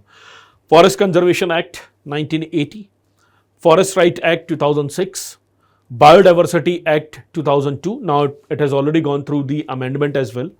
And Environmental Protection Act 1986, Air Pollution Act 1981, and Wildlife Protection Act 1972. It has already gone through amendment in the year 2022. My humble suggestion to each and every one of you who are preparing for this exam day in and day out, these 6 laws, at least prepare one page notes on these 6 laws itself. You'll come across some important terminology, some important areas of preparation, and questions are going to be quite direct from these things. Forest Conservation Act, Forest Right Act, Biodiversity Act, Environmental Protection Act, Air Pollution Act, and Wildlife Protection Act. Now the question that I want to ask: has UPSC told it to you that they will ask question from the environmental laws as well? Have they told you? Answer is no, but they are asking it. Why? Because these are the implicit area of preparation, and these implicit area of preparation can only be prepared from current affairs, can only be prepared from contemporary events. Therefore, I've told you, number of question from the contemporary events, from number of question from the current affairs are going to be 50, 60, or maybe more than that. Your weightage of traditional GS is getting shrinked, is getting reduced. Your weightage of asking question from the contemporary events been increased, and at the same time, even the traditional area questions are being asked motivated from the current event itself. I'll give you one very good irony over here. Immediately after your completion of your exam of prelims, some institute will told you only 10 questions from current affairs. Some institute will told you 15 questions. Some institute will say 10, 20 questions. Some will say 35. Some will say 0. Some will say 5. Why there is a huge difference in identify the current affairs question? Because current affairs questions are no longer information based. They are no longer information based. They are no longer asking who have been awarded with the Pulitzer Prize, or who have been awarded with the Golden Globe, who have been awarded with this particular award. These type of questions are being completely eliminated from the overall preparation. These days they are asking questions seems to be like a traditional GS, but being motivated from the current events. Examples are there in front of you. So this question is being asked related to community reserve, and anybody who is having a little bit of idea about the Forest Conservation Act will come across news related to the Community Reserve and of course Wildlife Protection Act. And you do come across these type of information in your Hindu newspaper itself. So it's the 27th of May 2022 news from Hindu newspaper. I'm putting a cutting over here which says explained what are the community forest right. And it has been written over here, community forest resource area. So it's an article published in the Hindu newspaper website, and it says 27th of May 2022. Question has been asked in the year 2023. Down to earth, this particular article is from Down to Earth itself, and it's been clearly written over here. Community reserve, are they forest department backdoor entry into Northeast India? And they have given the headline, provision of Wildlife Protection Act apply to an area once it becomes a community reserve. It is also unclear as to which law will apply if forest land is used for developmental projects. So Down to Earth is slightly critical of the establishment, but at the same time, it's a very good magazine to be read for our ecology and environment section preparation. And they have given the article. Now, let's look into one more question. I hope you are getting into the skin of the topic now. For the past 1.5 hours, I'm having a discussion with you, and I'm 100% sure now you are getting into the learning from where the question has been asked and why the question has been asked. Questions are being asked from contemporary events. Those contemporary events which are nowhere being mentioned in your syllabus of preparation, preparatory areas, but these are the implicit area of your preparation. Wildlife species behavior, certain environmental laws, Supreme Court decisions based upon which Indian polity learning, so on and so forth. If you are reading newspaper, collecting information, it will not help you. But if you are reading information, reading editorials, and at the same time connecting a lot of dots with the general studies preparation as well, then you would be truly into a different territory altogether. This has always been the case, and it is always going to be the case. Let's look into one more area. I'm having enough amount of questions to justify or vindicate my position, and my position is pretty clear. Current events holds the key to clear the prelims. Contemporary events hold the key to clear prelims. Although it can only be understood, it can only be mastered by those who are good in your traditional area. And at the same time, the weightage of current events, contemporary events are going to be higher because the nature of current events and contemporary events have been changed. They are not going to be information based. Question seems like a GS area question, but it has been derived, it has been motivated, it has been asked because certain things related to that particular question been there in the news. Look into this question. It's a prelims set A, question number 39. These are all the questions from set A, which I have taken it up. All the questions from set A of prelims 2023. It's a question number 39, and the question is related to scheduled area. Very simple question. Very, very simple question, student. A question related to the scheduled area. Now, let me ask you a very important point.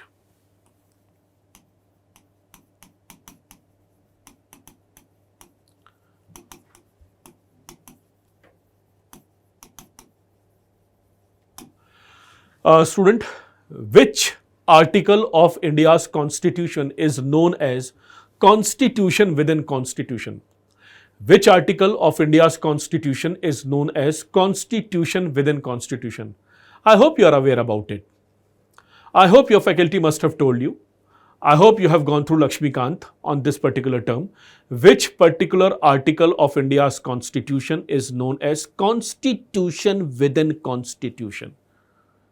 So, I'll come back to this point later on. Let's look into this particular area. Question has been asked on scheduled area. First thing, why this question has been asked?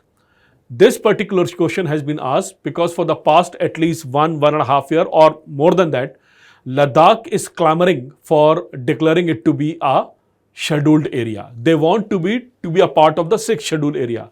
We all know right now 4 states are being a part of the scheduled area. Apart from that, Ladakh is demanding that our region should also be declared to be a scheduled area, and it was there in the news for the past at least so many days, student. And few people who are fighting for the rights of the Ladakhi people, they are also demanding for the same, that we want to have a scheduled area declaration for the Ladakh region itself. And why they are demanding? Because they are aware that the scheduled areas are known as constitution within constitution. A student, answer to this particular question is India's constitution article 244. Article 244 is known as constitution within constitution. Are you being aware about it? I'm sure you are being aware about it. Your faculty must have told you, your coaching notes must have told you, your books must have told you. And if you are not being told about constitution within constitution, then there is some serious question mark on your preparation. Having said that, even if you are not aware and if you are reading the newspaper on the regular basis, the curiosities will definitely going to fulfill your preparation. Such a beautiful article, student, on the scheduled area in the Hindu newspaper. The question has been asked in the year Prelims 2023, but the learning related to scheduled area was very much there in the Hindu newspaper itself. So look at this particular article. Article says, the state of India's scheduled area. It was all about Bhuria committee recommendation, which played a very important role in the scheduled area declaration, and it was a very important article. And if you are not aware about the important phrase that Article 244 is also known as constitution within constitution, then your curiosity will help you out. Discussion related to Article 244 is already over there in the explanation in this particular editorial, and you can definitely going to master the input related to 244. So look at that, student. An article was there in the Hindu newspaper related to scheduled area, and a question has been asked related to scheduled area. Number one, what will the faculty tell you? The faculty will tell you, the coaching institute will tell you, this is the question belongs to Indian polity. Oh yes, it's a question belongs to Indian polity. Anybody by reading it can easily answer it. But my curiosity is, my area of interest is, why they have asked the question related to scheduled area. They could have asked question related to scheduled area at any period of time. But why precisely in the year 2023 they have asked? The answer to this particular question is this particular article. Article is quite significantly suggesting it to all of us that the scheduled area being there in the news, Ladakh is demanding for it, and therefore they have asked. Question seems like a general studies, but the motivation to ask this particular question derived from the current affairs. Always remember this particular line, and if you are going to remember it, I'm sure you are going to prepare it into the right direction itself. Okay, a very difficult question. For those people who are slightly uncomfortable with the science and technology, for them it's very difficult one, but for the most of the people who have little bit of idea about the biofilters, they can easily crack it. Having said that, if you are a layman in the science and technology, you can still manage to crack it, provided you read current issues on regular basis. Let's look into this question, which was there in the year 2023. The question is, what is the role of biofilter in recirculating aquaculture system? Question was asked in the prelims 2023, May 2023, and the question is related to biofilter, question is related to recirculating aquaculture system, and 3 points been given it to them. Now, first thing, why this question has been asked? Student, this question has been asked because Government of India is promoting Pradhan Mantri Matsya Sampada Yojana. They are promoting Pradhan Mantri Matsya Sampada Yojana. One important fund has already been raised for fulfilling the objective of Pradhan Mantri Matsya Sampada Yojana, and our government is looking forward to promote the objectives of blue economy. We have a huge coastline. On paper, we have a coastline of 7,500 km. Recently, there have been news that our coastline is not 7,500 km. It is way beyond that. So, our coastline is having a huge potential to make India a very formidable blue economy. Like Thailand, like Malaysia, like Japan, we can also have a blue economy. And in order to promote blue economy, we have to make sure that the fishermen or those agriculturalists who are into the field of blue economy, they need to be supported, they need to be given all type of technical and financial inputs. And for this, we have created the Pradhan Mantri Matsya Sampada Yojana. And on regular basis, some scientific news related to Pradhan Mantri Matsya Sampada Yojana are always there in PIB. PIB updates are very essential for your preparation. And PIB updates means these important terms, this is the terminology. And this is, I guess, it may not be quite clearly visible to you. I'm not sure about whether it is visible or not. I don't think it is visible. Quite seriously, it has not been visible. But I'm just reading it out one important aspect. This particular news was been there in the disclosure of 23rd of December 2022, and they have used a very important term, introduction of modern technologies, like I'm reading it out for you. Introduction of modern technologies been introduced by Ministry of Fisheries, like recirculation aquaculture system. It's the news of 23rd of December 2022, and they have written recirculation aquaculture system. And look at that, recirculation aquaculture system. Question is of May 2023, news is of December 2022. Is it a science question? Yes, it's a science question. It's a question related to environmental science. It's a question related to technology. But the larger picture is why this particular question has been asked, has been raised. This particular question has been asked and has been raised because government is promoting the recirculation aquaculture system, cage culture, biofloc, a very important term being used, biofloc, for the welfare of the fishermen in our country in order to substantiate the objectives of blue economy. So whenever you read PIB updates, read the information, and apart from the information, you should look into terminologies, technical definition, and then you should proceed. For example, you are reading Fisheries and Infrastructure Development Fund. So don't you think it is your primemost duty to ask a question on your own? What do we mean by fund? Whether it is a part of consolidated fund or whether it is a part of public account. Because funds are of two types. It means once, of course, a consolidated fund. I'm not going to talk about the contingency over here. It can be a part of consolidated. It can be a part of the public account of our country. So you should ask this particular question, what type of fund is this one? Any particular fund which is being created for a very specific provision is known as Public Account of India. So it's a Public Account of India. It's a public account fund. Fisheries and Infrastructure Development Fund, because it has been related for the welfare of the fishermen itself to support blue economy. And then you should read the details. Once you are going to read the details, you'll come across important facts, you'll come across important news, which you should slightly avoid it. You should primarily put your focus onto this type of term, like modern technologies like recirculation aquaculture system, cage culture. Now the question is cage culture. Don't you think it is going to be a duty to look into what is cage culture? What is biofloc? It has been written over here. And therefore, student, they have asked a question over here related to biofilters. Let me ask you one question. It's the time to ask one question over here. Let me ask you one question. How many of you can give a precise definition of biofoundries? Anybody who is watching this video, I hope some people are going to watch this video.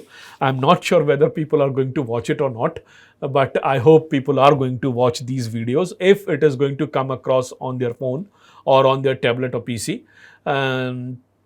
So if you are watching this video, let me take this opportunity to ask a question to you. If you are watching, I believe you are preparing for the exam. And I'm asking it to you. What do we mean by biofoundries? Can you give the exact definition of biofoundries? And if you cannot give the definition of biofoundries, it means in the month of August, Government of India had declared a very important policy, Bio E3. The Government of India had declared a very important policy, Bio E3 policy. And if you have gone through slight technical details of Bio E3 policy, you will definitely come across a very important term, biofoundries and biomanufacturing. So biofoundries and biomanufacturing is a term being associated with the Bio E3 policy itself. So this is how you have to do it, student. Read government schemes, read details, pick out the information, pick out the terminologies, whether it is science-based, economics-based, or of course law-based, and revise it, That's how you are going to get mature over a period of time, and this is where you'll be going to have the question. Now, student, for anybody who's been appearing in the exam, if they're going to come across these type of question will give nightmare to the aspirants, because number one, these type of questions hardly get covered in the classes. I do believe that do get covered, but not beyond a limit. And in your coaching notes, coaching notes 100% nowhere you'll be going to find. And the third important thing is, in your contemporary event, it has been there, but there are hardly few people who are going to teach these things. Those who have been regularly reading the PIB updates, those who are doing a regular updation and have a knack of teaching current issues by connecting with the GS, they are only going to teach it. Otherwise, rest all people are just going to do the cut, copy, paste of the Hindu editorial without having any extra effort. So, these type of questions need to be prepared. And how you are going to prepare, I've already told you. Collect the information from PIB, collect the information from magazines, take a pause for at least 5 minutes, think about the correlative topic, look into your traditional GS books and coaching notes, and look into some traditional topic that can be connected with the contemporary event or the current issue that you are just reading it. That's how you are going to master it. Let's look into a few more questions. Green hydrogen, as you all are aware, Prime Minister is promoting the idea of electrolysis. We have to make sure that the green hydrogen is going to be there, because we need to get rid of the fossil fuel based energy. Green hydrogen is the solution. The only point of trouble is green hydrogen is not available in its isolated form. It's been available in bulk, but only by having a compound with other element itself. So electrolysis is the process to have the green hydrogen, and they have asked a very simple question, can easily be cracked by anyone. Green hydrogen been there in the news for past at least 2-3 years. Green hydrogen, blue hydrogen, gray hydrogen, these type of things been there in the news, and they've asked a very simple question related to it. Quite nothing difficult over here. It's purely an information based question. Look at that. A question on Biodiversity Management Committee. Environmental law question. Environmental law question. It is a part of your implicit preparation area, contemporary event. A question on Biodiversity Management Committee. First of all, as I've already, I hope you are observing that I'm not interested in answer. Answer, I'm sure. If you are solving the PYQs, you are already aware about the answer. My first question to each and every one of you, why this particular question has been asked. This particular question, in India, the Biodiversity Management Committee are key to the realization of the objective of Nagoya Protocol. This particular question has been asked because Biodiversity Management Committee comes under Biodiversity Act 2002. Biodiversity Act 2002 was being amended in the year 2022. Since Biodiversity Act was amended, they have asked a question on Biodiversity Management Committee, and it's been there in front of you. Look at that. The government had already submitted one, although this news of biodiversity, this particular cutting or this particular news that I'm just portraying it right in front of you is after the prelims exam, but Biological Diversity Act was there in the news for at least 1 year prior to the exam itself. So, Biological Diversity Amendment Bill passed in Lok Sabha. This was the news, and there was a particular article related to it. Biological Diversity Act 2002 was framed to give effect to the United Nations Convention on Biological Diversity, CBD 1992, which is definitely related to Nagoya Protocol.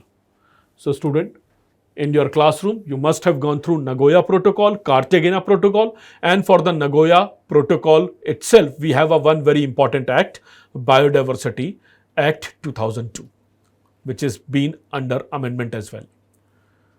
So, surprising element is not there in the exam. The only surprising element is you are not aware because you have not taken the urgency of preparing the implicit area of your preparation of contemporary events. Questions of traditional GS and current issues are being asked from various contemporary events.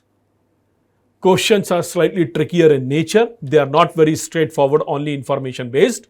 Questions are slightly trickier, can easily be mastered and can easily be cracked by you, provided you are regularly having the curiosity of reading the information, and based upon the information, you are looking into various correlative concepts as well. If somebody is teaching you, somebody is doing the homework with you, it would be very fine. If you are doing it on your own, it would be slightly more better. Question on Constitution Day. Such an easy question, NCERT based question, 9th class question. Everybody is going to crack this question. I'm not interested in the answer. But why this question has been asked on Constitution Day? This question has been asked because of the fact that in the year 2024,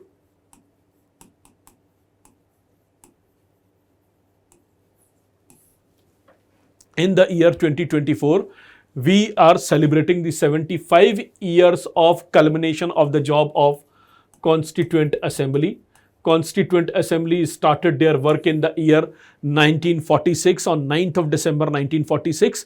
They finished their work in the year 1949 when the Constitution was adopted. When Constitution was adopted, and we are celebrating 75 years. And in the year 2025, we are celebrating the 75 years of the enactment of the Constitution, which is of course the enforcement of it. So you have the 2024 75 years of the Constituent Assembly work completion. So I'm 100% sure, student, I'm just taking a call. 100% sure, there's nothing like 100% sure, but probability is very high. The probability of asking a question on Constituent Assembly, the probability of asking a question on Constituent Assembly, their work and their internal functionality is very, very high this year. I believe, I as an individual, I believe there is going to be 1 or 2 odd question related to Constituent Assembly definitely this year. Why exactly? Because we are celebrating 75 years of the enactment of the Constitution, and the work done by Constituent Assembly being there in the news in the year 2024, it is definitely going to be in the news in 2025, maybe going to be a part of your UPSC Prelims as well. So can I ask you a couple of questions? You should answer it on the comments, or you should answer it later on onto the number that I'm going to give it to you. 9th class question. I hope everybody is aware about it. And if you are not, then do your preparation for next year, not this year. My first question to each and every one of you: who was the interim president of the Constituent Assembly? Initially, when the Constituent Assembly gathered, who was the interim president? Later on, Rajendra Prasad was there, but who was the interim president initially of the Constituent Assembly? That's question number 1. Question number 2, I guess it's a 9th class question. I have the answer with me, but I do not want to give it to you because recently this question has been asked in one of the PCS exam of Jammu Kashmir as well. But at the same time, I really want you to go through your NCERT and try to answer it. So first question is, who was the interim president of the Constituent Assembly? The second question is slightly trickier. Who gave the first speech in Constituent Assembly? Who gave the first speech in the Constituent Assembly? That's second question. And shall I ask one more? Because committees and all this is something you are all aware. Let me ask you third question. What significant event took place on 22nd of July 1947 in the Constituent Assembly? I don't have too much space over here, but I want to write it over here itself. So,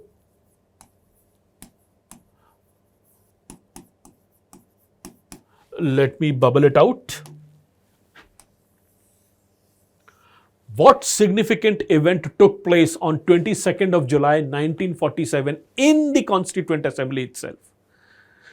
What significant event? It's a very important event, was a very important event. And that particular event defined who we are. And again, I'm giving you the hint. You are an Indian, I'm an Indian. But what are the parameters of being an Indian? Which particular thing you admire or you look up to by being an Indian? It took place on 22nd of July 1947. that landmark day is always considered to be one of the biggest event as far as the identity of India is concerned. So, there was a particular question related to the Constitution Day, and I'm 100% sure that there's a major probability of asking question related to the Constituent Assembly this year itself. So don't you think it is your primemost duty? Now look, nobody can read the debates of the Constituent Assembly. It is very bulky, it is beyond your limit, and it is not at all required.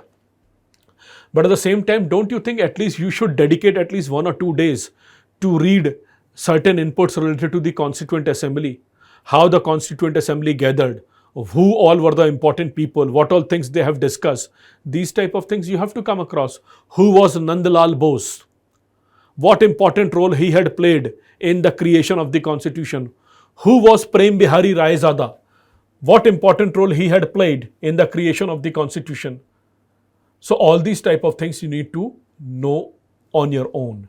And there is only one thing that can help you out.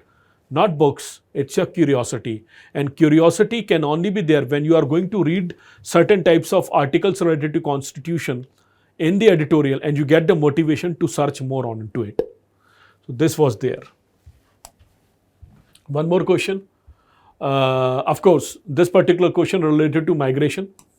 Now student, why this particular question has been asked? This particular question has been asked because in the year 2018 to almost 2022, a lot of countries in the world are having a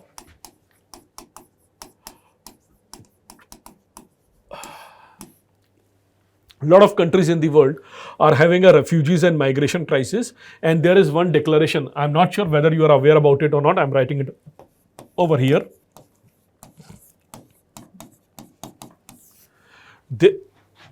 There is one declaration, New York Declaration. There is one declaration, New York Declaration for the refugees and migrants. It was there in the news since 2018. And there have been a lot of places. Right now, for example, there is some refugee crisis going on in Lebanon, in Syria, in Gaza, in Rafah.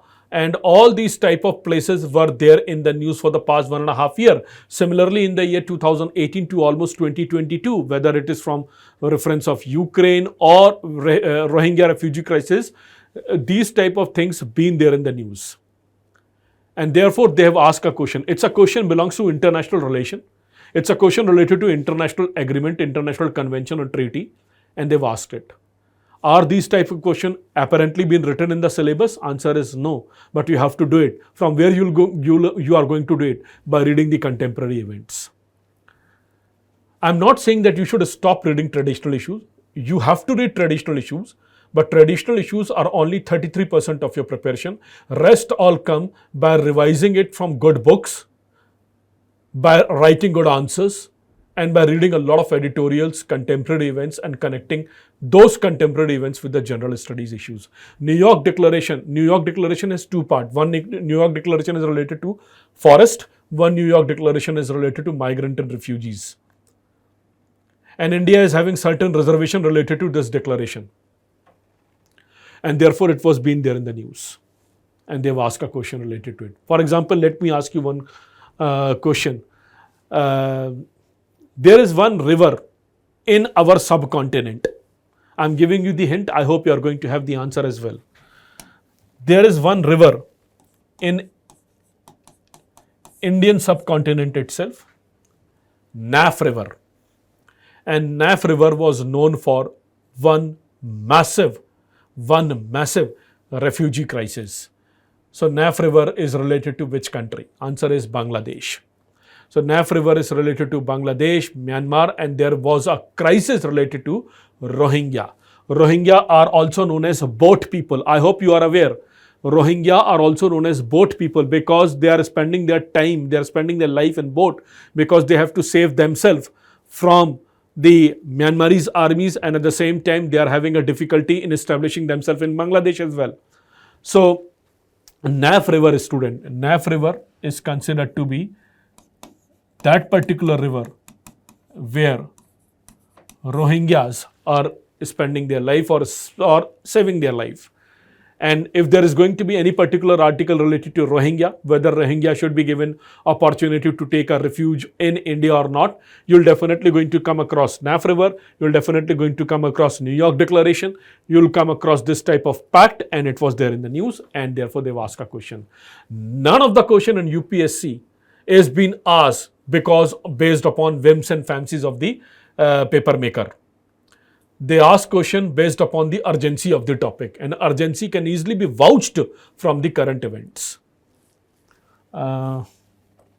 Last few things for the 2023 question related to disputable area. Nagorno-Karabakh is Armenia, Azerbaijan. Kherson, Zaporizhia is there in the Ukraine, and they've asked a question related to it. Simple question related to conflict zone, information-based current affairs. Okay, now I'm looking into few more questions of the Prelims 2024. Let's look into few questions of Prelims 2024. One environmental science question related to carbon dioxide and of course radiation. Now, this is purely your 8th, 9th class environmental science question. If you've gone through your NCERT, you can easily crack these questions. If you have gone through your NCERT, you can easily crack this question. Even if you have not gone through your NCERT, and if you've been quite regular in reading the Hindu and Indian Express newspaper and their editorials, you can come across these type of news like this one. Look at that. It's a Hindu newspaper article. It is related to carbon dioxide level in a planet atmosphere, and there is one particular paragraph which I guess is slightly not visible to you, but I am reading it out for you. This particular paragraph, I am reading it out for you. The carbon dioxide or CO2 in a planet atmosphere is a strong absorber in the infrared region of the light spectrum, the same property through which it is currently causing the earth temperature to rise. This particular line is being used in Hindu newspaper article, and look at that. This particular option is also using same stuff on its own. Carbon dioxide and other greenhouse gases in the atmosphere are good absorber of the long wave radiation. Nothing can be more direct than this one. Your question of traditional environmental science also being derived from the current events. So why this question has been asked? Why this question of greenhouse gases has been asked? Because every year World Meteorological Organization published their report based upon which they are continuously saying that every year is turning out to be the more warmest year of the earth. Heat waves are getting more common, and we are moving towards the threat of going closely towards the wet bulb temperature. We are going towards the threat of going closely towards the wet bulb temperature, which is going to be very, very hazardous for us in the longer run. So every year, whether it is greenhouse gas bulletin, whether it is report of UNEP, whether it is a report of any institution working for the climate change, you'll come across these type of articles. These type of articles are going to be there in your down to earth PIB updates, or of course in your Hindu and Indian Express editorial. Read this article, read this editorial, and please consolidate your environmental science knowledge. This is the need of the hour. If you are going to do it, it will take time. It is a very Herculean task, but this is something you have to touch. Otherwise, you are not going to be there in the top merit list, which is having a very tough competition altogether.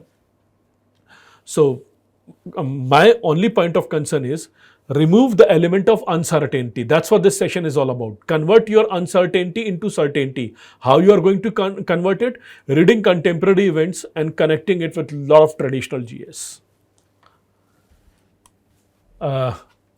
Look into this question. This question is related to world largest peatland. It's a question been there in the news for the past so many years, student.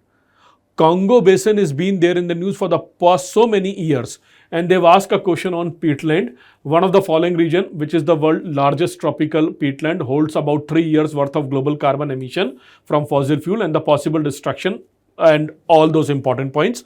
4 options been given. The question has been derived from Down to Earth magazine, and it's been quite directly written over there, Congo Basin peatland. So if you read Down to Earth, if you read PIB updates, if you read magazines, and based upon those magazines you connect the traditional GS, and if somebody is been working with you day in day out, a faculty who's been working with you day in day out for those important stuff, not giving you the information, connecting with a lot of traditional input as well, then student, you are into truly different game altogether. So this is something we have to look into. Look at that quite directly. This article is all about protecting the Congo Basin peatland, and a question has been asked related to it. This question, slightly technical, a question related to environmental science. It is related to perfluoroalkyl and polyfluoroalkyl substance, PFAS, commonly known as forever chemicals. So this type of question was there. This question is related to consumer product, and then there are 3 points which we have to look into. First of all, why this question has been asked? This question has been asked because our Prime Minister is promoting the objective of life, lifestyle for environment. He is also promoting the objective of getting rid of microplastics or single-use plastic. And he is also suggesting a very important point, and that important point is we have to make sure that the microplastics, single-use plastics are going to be avoided in our day-to-day life. And at the same time, the world is thinking about having a global plastic treaty. I hope you are aware about this thing, that the world is also thinking about having an international treaty, international law known as Global Plastic Treaty, although it has not been fructified very wisely as of now. But in Ottawa and of course in South Korea earlier, there was a meeting of global policy makers about having a global plastic treaty. Based upon that particular point, global plastic treaty and microplastic, a question has been asked known as the polyfluoroalkyl substance in our examination hall in the year 2024. If you are aware about it, if you have the curiosity to know it, then you are going to crack it. If you are not, then read the editorials. You'll come across these type of news. It's the August 21, 2023 newspaper ad cutting of Indian Express. Indian Express carried a very beautiful section known as Explained, and they are talking about polyfluoroalkyl substance or PFAS known as forever chemicals. This was the question being asked in the year 2024. Direct cut copy paste from Indian Express editorial. Why exactly they are asking it? Because Prime Minister is saying continuously we need to get rid of single-use plastic or of course the microplastics. And in the Hindu newspaper as well, there was a particular news on 10th of May 2024, and that particular news is related to one very important aspect, that mountaineers who are climbing onto the Mount Everest, they are doing a lot of harm to the environment itself by polluting the nearby area. So this particular article, climbers have turned Mount Everest into a high altitude garbage dump, was there in the news, and let me read it out for this particular paragraph. It's been clearly written, at the base camp, microplastic likely from discarded mountaineering clothing, tent, ropes and boots have been found in water and snow samples. High level of perfluoroalkyl polyfluoroalkyl substance or PFAS is found in the Khumbu Glacier. Khumbu Glacier. In Himalaya, Khumbu Glacier. So it's the Hindu newspaper cutting. I've already given you, shown it to you, the Indian Express cutting, and the question has been asked. Read editorials, read contemporary events with a lot of curiosity, lot of interest, lot of sincerity, and at the same time connect with your traditional GS. This is how you will remove uncertainty from the nature of question, and you will move towards the certain degree of certainty. Can I ask you one question? It's not exactly a question, but I hope you are aware about Great Pacific Garbage Patch. I hope you are aware about the Great Pacific Garbage Patch. Why this garbage patch has been created? It is because of the microplastic pollution itself, forever chemical itself. This one particular question related to wildlife species behavior. The question has been asked, the Indian flying fox is placed under the vermin category in the Wildlife Protection Act 1972. First of all, every coaching institute has given the wrong answer of this one. The Indian flying fox is placed under the vermin category. Vermin means they are going to get culled. C-U-L-L-E-D. They are going to get culled. They are being put into the vermin category. Now it has been updated. Wildlife Protection Act has gone through the amendment now. It was a very controversial question in the UPSC Prelims 2024. So they have asked a question related to flying fox. Is that a part of your syllabus? Is it been directly written into the syllabus that you have to read wildlife species behavior? Answer is no, but you have to do it because it is now implicit understanding from the contemporary event. It's a question belong to the ecology. But at the same time, ecology does not mean there are total more than 500 wildlife sanctuary in our country. Are you going to master each and everything? Answer is no. There are so many tiger reserve in our country. Are you going to master each and everything? Answer is no. What really you are going to master? You are going to master those things which have been there in the news for the past at least 12 and 18 months. Based upon contemporary events, I'll consolidate my overall preparation of ecology environment. This should be your motto. So this particular question has been asked. Slightly difficult, avoidable to be very honest, but at the same time, these type of things do get featured in our newspaper itself. So there was an article in Hindu newspaper on 17th of August 2023, online publication, and they are asking about flying fox bats. They are asking about flying fox. The article's details are already being given under the Wildlife Protection Act itself. It's been already given. Okay. A question has been asked in the year 2024 related to the characteristics of cheetah and lions. Everybody was aware. It was a very important topic because cheetah have been relocated into the Kuno Wildlife Sanctuary. So in the Kuno Wildlife Sanctuary, itself, cheetah have been relocated over there, all from Africa to Kuno Wildlife Sanctuary, and it was very, very important topic in the year 2024. Everybody was aware that either in 2023 or in 2024, there can be question related to Felidae family. There can be a question related to a Felidae family, or there can be a question related to the big cat characteristics. If you are going to read down to earth, you'll come across the characteristic. Even if you are not going to read the characteristics from down to earth, you have your Indian Express carrying such a beautiful article. What a beautiful article they have given it to us. Don't you think, student, it's our primemost duty to read these type of things, collect the information, and based upon this collecting information, I should look into the other aspect of preparation itself. Everybody is reading Express. Everybody is reading Hindu. If somebody is not reading Indian Express on Hindu, then there are at least 1,000 YouTube. I guess there are at least 1,000 YouTube channels which are teaching you Hindu and Indian Express with a lot of lousiness, with a lot of nonsensical approach, because they are just giving you verbatim summary of those Hindu and Indian Express. They don't do homework. They are just going to say you that this is the Project Cheetah, Kuno Wildlife Sanctuary. Kuno Wildlife Sanctuary is near the Chambal River. It is in Madhya Pradesh, and all type of important stuff. Sometimes it is turning out to be highly insignificant. You should look into the significant aspect, and the significant aspect is what is the characteristic of snow leopard? What is the primary characteristic of snow leopard being a part of the Felidae family? What are the natural habitat of the snow leopard, whether nocturnal or not?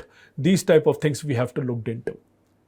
And similarly, the characteristics of lion, characteristic of tiger, characteristic of those species which are there in India, leopard, cougar and jaguar are not there in India, cheetah are now being introduced.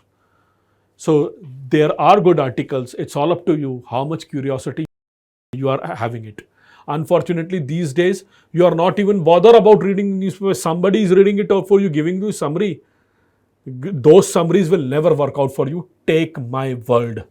Those 15-20 minute summary of editorials articles will never ever work out for you. What really will work out for you is summaries, essence, reading, along with some correlative topic that you have to do it on your own. And if somebody is doing those things, you should appreciate it, you should continue with it. If not, you should just discard them. And article related to cheetah itself, their characteristics itself, and they have asked a question related to it. Let me ask you one question right now. Let me judge you. I hope you all are aware about olive ridley sea turtle. You all are aware about their IUCN status. You all are aware about one very important fact, that they do the mass nesting in the Gahirmath Marine Sanctuary in the Rushikulia River. And their mass nesting is known as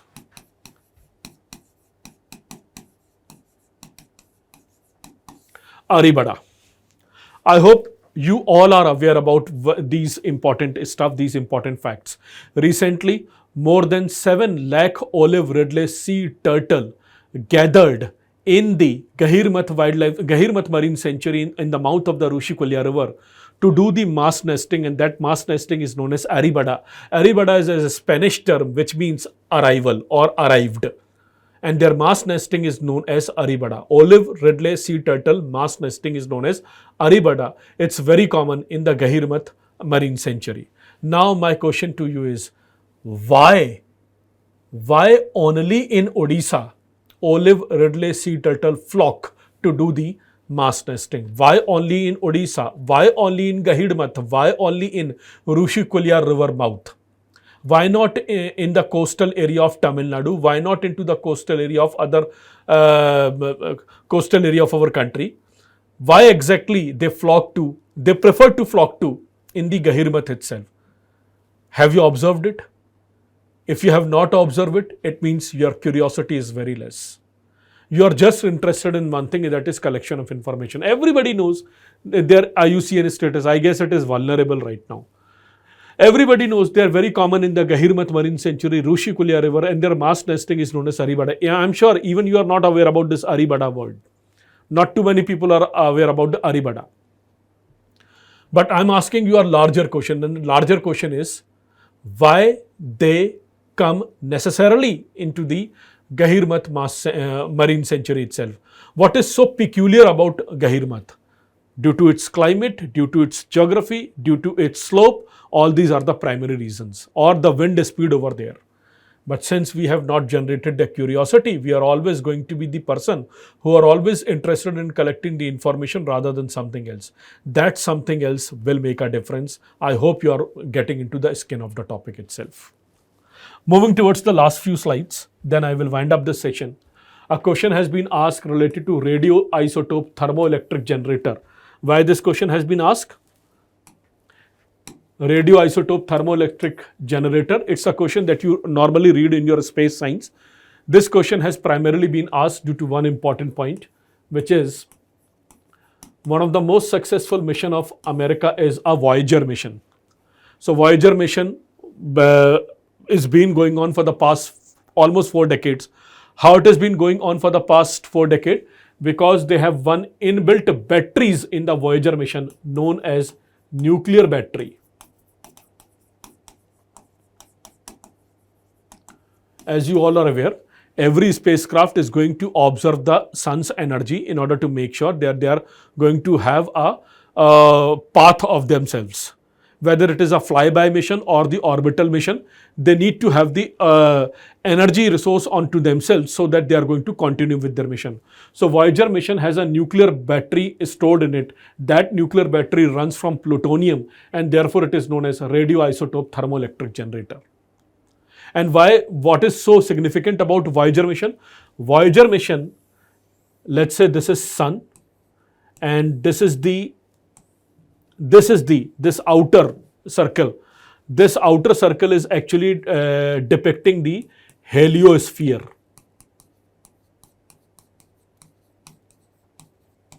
What is heliosphere? Heliosphere is the area up to which the sun's magnetic field will work. Heliosphere is known as the magnetosphere, is the area up to which the magnetic field of suns will work. Magnetosphere of the suns. And what is so significant of the Voyager mission? Voyager mission has gone up to the border of heliosphere. Voyager mission has gone onto the edge of our solar system. And after heliosphere, there is going to be interstellar space, there is going to be next solar system, there is going to be next solar system in our universe itself. In our solar system, the outer layer, the most edge or the most important functionality of our solar system is the fact that up to certain limit, the sun's magnetic field will work. That limit is known as heliosphere. Voyager mission has gone up to heliosphere, and beyond that it would be interstellar. That very famous movie Interstellar, which we hardly understand, is basically talking about the solar system beyond our solar system, or anything which is related to universe but it is beyond our solar system itself. So Voyager mission has gone up to heliosphere. After some time, it may be going to enter into the interstellar division itself. And this particular thing being there in the news, it was there in the article. And why this mission is being successfully going on for the past so many decades? Because they have a nuclear battery stored in it. And there was an article related to it. Article in the Hindu newspaper on 28th of April 2023, and question being asked in the year 2024. NASA's 45-year-old Voyager 2 probe gets a new lease of life at edge of solar system. What is edge of solar system? Which I've already shared with you, heliosphere. So these type of things been there in the news. And there was an article, the details are already been there, that Voyager 1 and Voyager 2 are powered by a radioisotope thermoelectric generator, or known as nuclear batteries. That's it. Straight, cut, forward, cut, copy, paste. Take interest in your contemporary event reading. Don't go beyond a limit in your traditional area. Take interest in your contemporary event. Based upon those contemporary events, consolidate your traditional area of preparation or a static GS. This particular question is related to total fertility rate being asked in the year 2024. Why this question has been asked? Because National Family Health Survey number 5 is indicating that India's total fertility rate is moving towards 2.1. I hope you all are aware. Whether you have read Oma Kapila, whether you have read Mishra Puri, whether you have read Jain Ohri, whether you have read coaching notes, or whether you have gone through your faculty, you all have gone through figure of 2.1. 2.1 is known as replacement rate. Infertility replacement rate. And in the year 2021, National Family Health Survey data was there.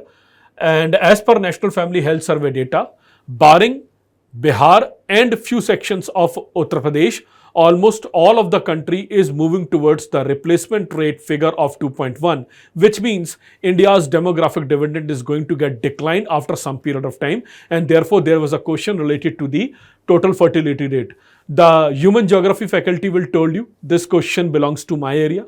Economy faculty will tell you this question belongs to my area, and my answer is yes, it does belong to your area, but it has been asked because of the contemporary events that has been there in the news. I hope now you are quite comfortable with the topic. That's how you will remove the uncertainty. A question on US debt. Every 2 or 3 months, newspaper will carry a very important article related to the functionality of bond price and bond yield.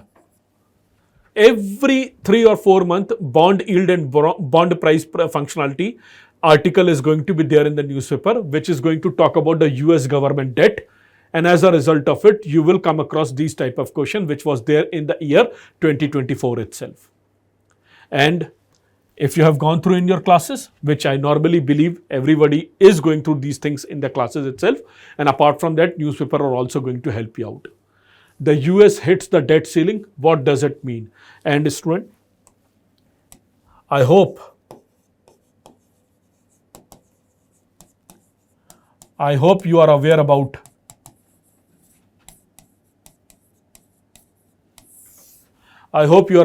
this important concept, inverted bond yield curve.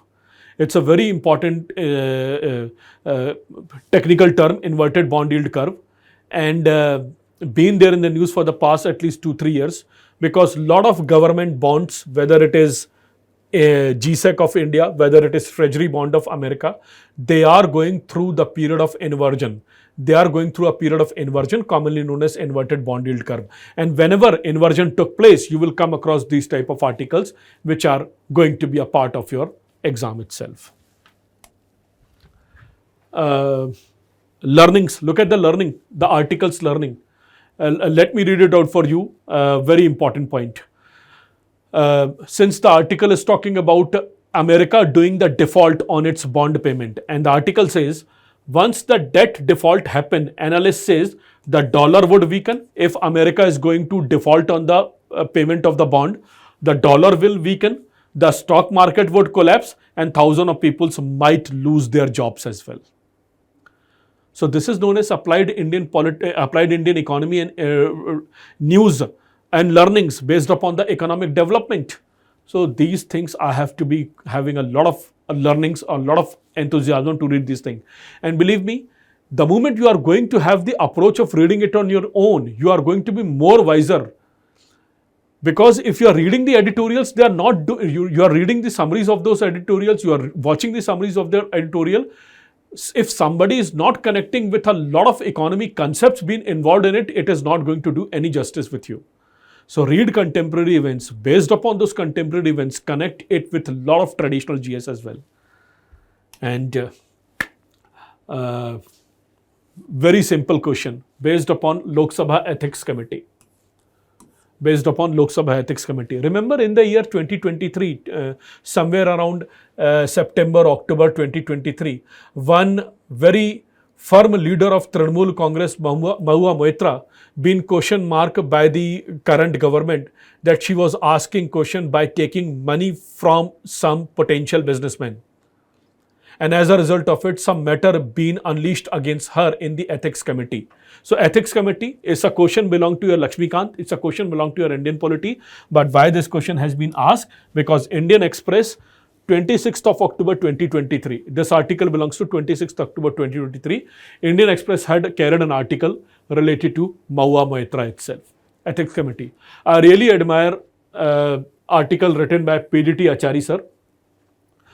Whenever he wrote in Indian Express or a Hindu newspaper, I really admire his article, and whenever his articles are going to be there, my notebook and pen are always going to be ready, because I want to learn something new from this person who knows the functionality of Indian Parliament day in and day out.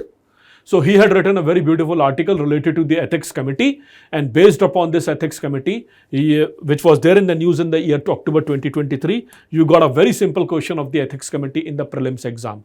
Is this question belongs to Indian polity? Yes. But why this question has been asked? Based upon the current events. Ab koi nahi kahega, nobody is going to say that this is the current affairs question. Everybody will say it's an Indian polity question. It is an Indian polity question, but it is been derived from the current events itself. And if you are going to understand the contemporary events and based upon which you are connecting it with your traditional GS, you will remove a high degree of uncertainty in your overall preparation. That's it. I hope you are now comfortable with all the important things that I've already suggested it to you. A question on Argentina was there. Argentina got a new president, he is quite a maverick one, friend of Elon Musk, and there was an article related to the new Argentinian president, and they have asked a question related to it. So Argentina is facing the hyperinflation crisis. We all are aware about it. And this particular gentleman is being known for controlling it and containing it. So there was an article related to it. UPSC had asked a very simple question related to Argentina, and of course related to Sudan as well. Simple question, simple observation, pure information-based current affairs.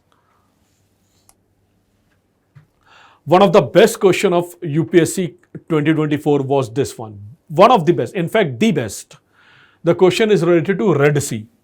Pure geography question, Red Sea. But why this question has been asked? This particular question has been asked because of one very important fact, and that fact is there is one very important choke point in the world. I hope you are aware about choke point. Choke point are those points where global trade took place.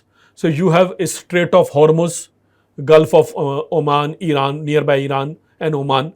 So you have a Strait of Hormuz, you have Malacca Strait, you have Lombok Strait, not exactly Lombok Strait, but Malacca Strait. You have Strait of Hormuz, you have Bab al-Mandab Strait, you have Bosporus Strait between Russia and Eastern Europe. You have the Dardanelles Strait. These are considered to be the important choke points of the world. And one of the most important choke point being there in the news is Bab al-Mandab Strait. Bab al-Mandab Strait is considered to be the most important strait because it connects Gulf of Aden to the Red Sea and subsequently to the Suez Canal. And whatever container being passed from Europe to China, they first go from Europe to Strait of Gibraltar, then to Mediterranean, then to Suez Canal, then to Red Sea, then to Bab al-Mandab Strait, then to Gulf of Aden, and then towards Malacca Strait, Indian Ocean Malacca Strait, and then they subsequently move towards China or Japan. So Bab al-Mandab Strait was there in the news, in fact is there in the news, and it's been there in the news because Houthi rebels from Yemen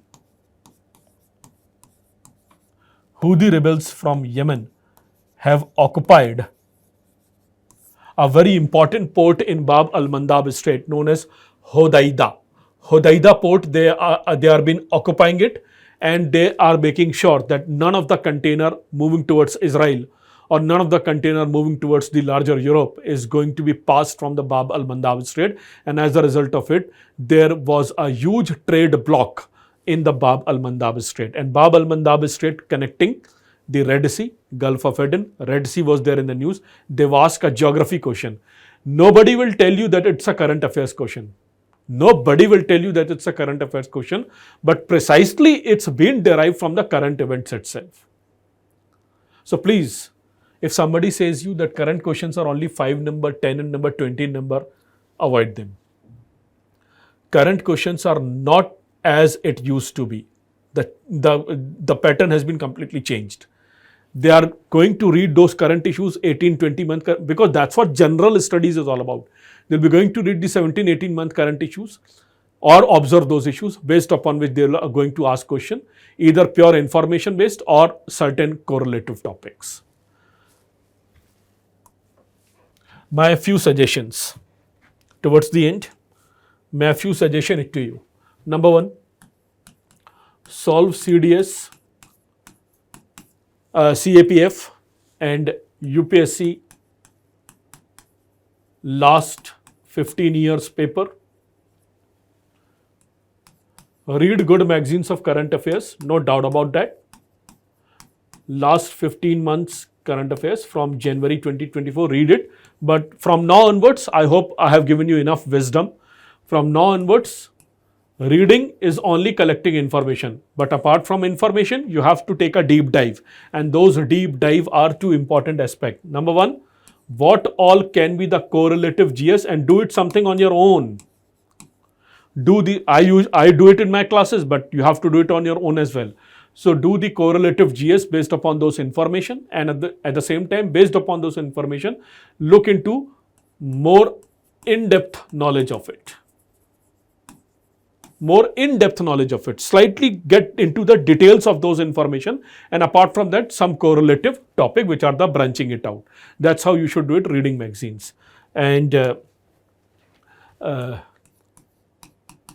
fulfill your PIB updates, down to earth, updates from PRS India. This is something you have to do in a very limited period of time. These three things that I'm suggesting it to you. And of course, last but not the least,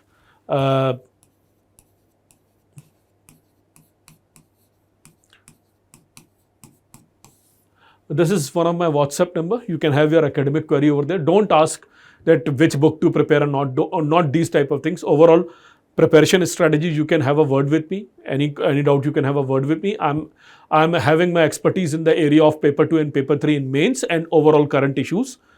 Indian economy, Indian polity, social justice, social issues, science, tech, international relations, which are integral part of paper 2, paper 3. You can have questions related to it.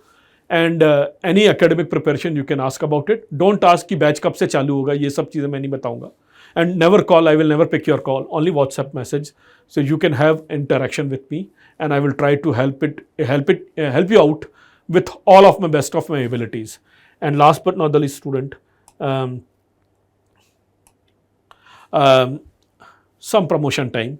There is going to be one current affairs programs of mine. I'm going to start my full-fledged program of current issues for prelims on 25th of March. Details are there in front of you. You can log on to sanskritiis.com and you can log on to the current affairs section. You'll be going to come across the link towards the course. You can have the mobile app of Sanskriti IAS where you can have the course. And at the same time, I have put up a very nominal fees, which I guess you can afford. And at the same time, from June onwards, I'll be going to have a thorough current issues program where I'll be going to integrate editorials with the traditional GS in the manner that I've discussed with you from the June itself. But as of now, since prelims is just around the corner, I'll be going to have a prelims program in front of you. So that's it from my side. It's a session that I really want to have it with you.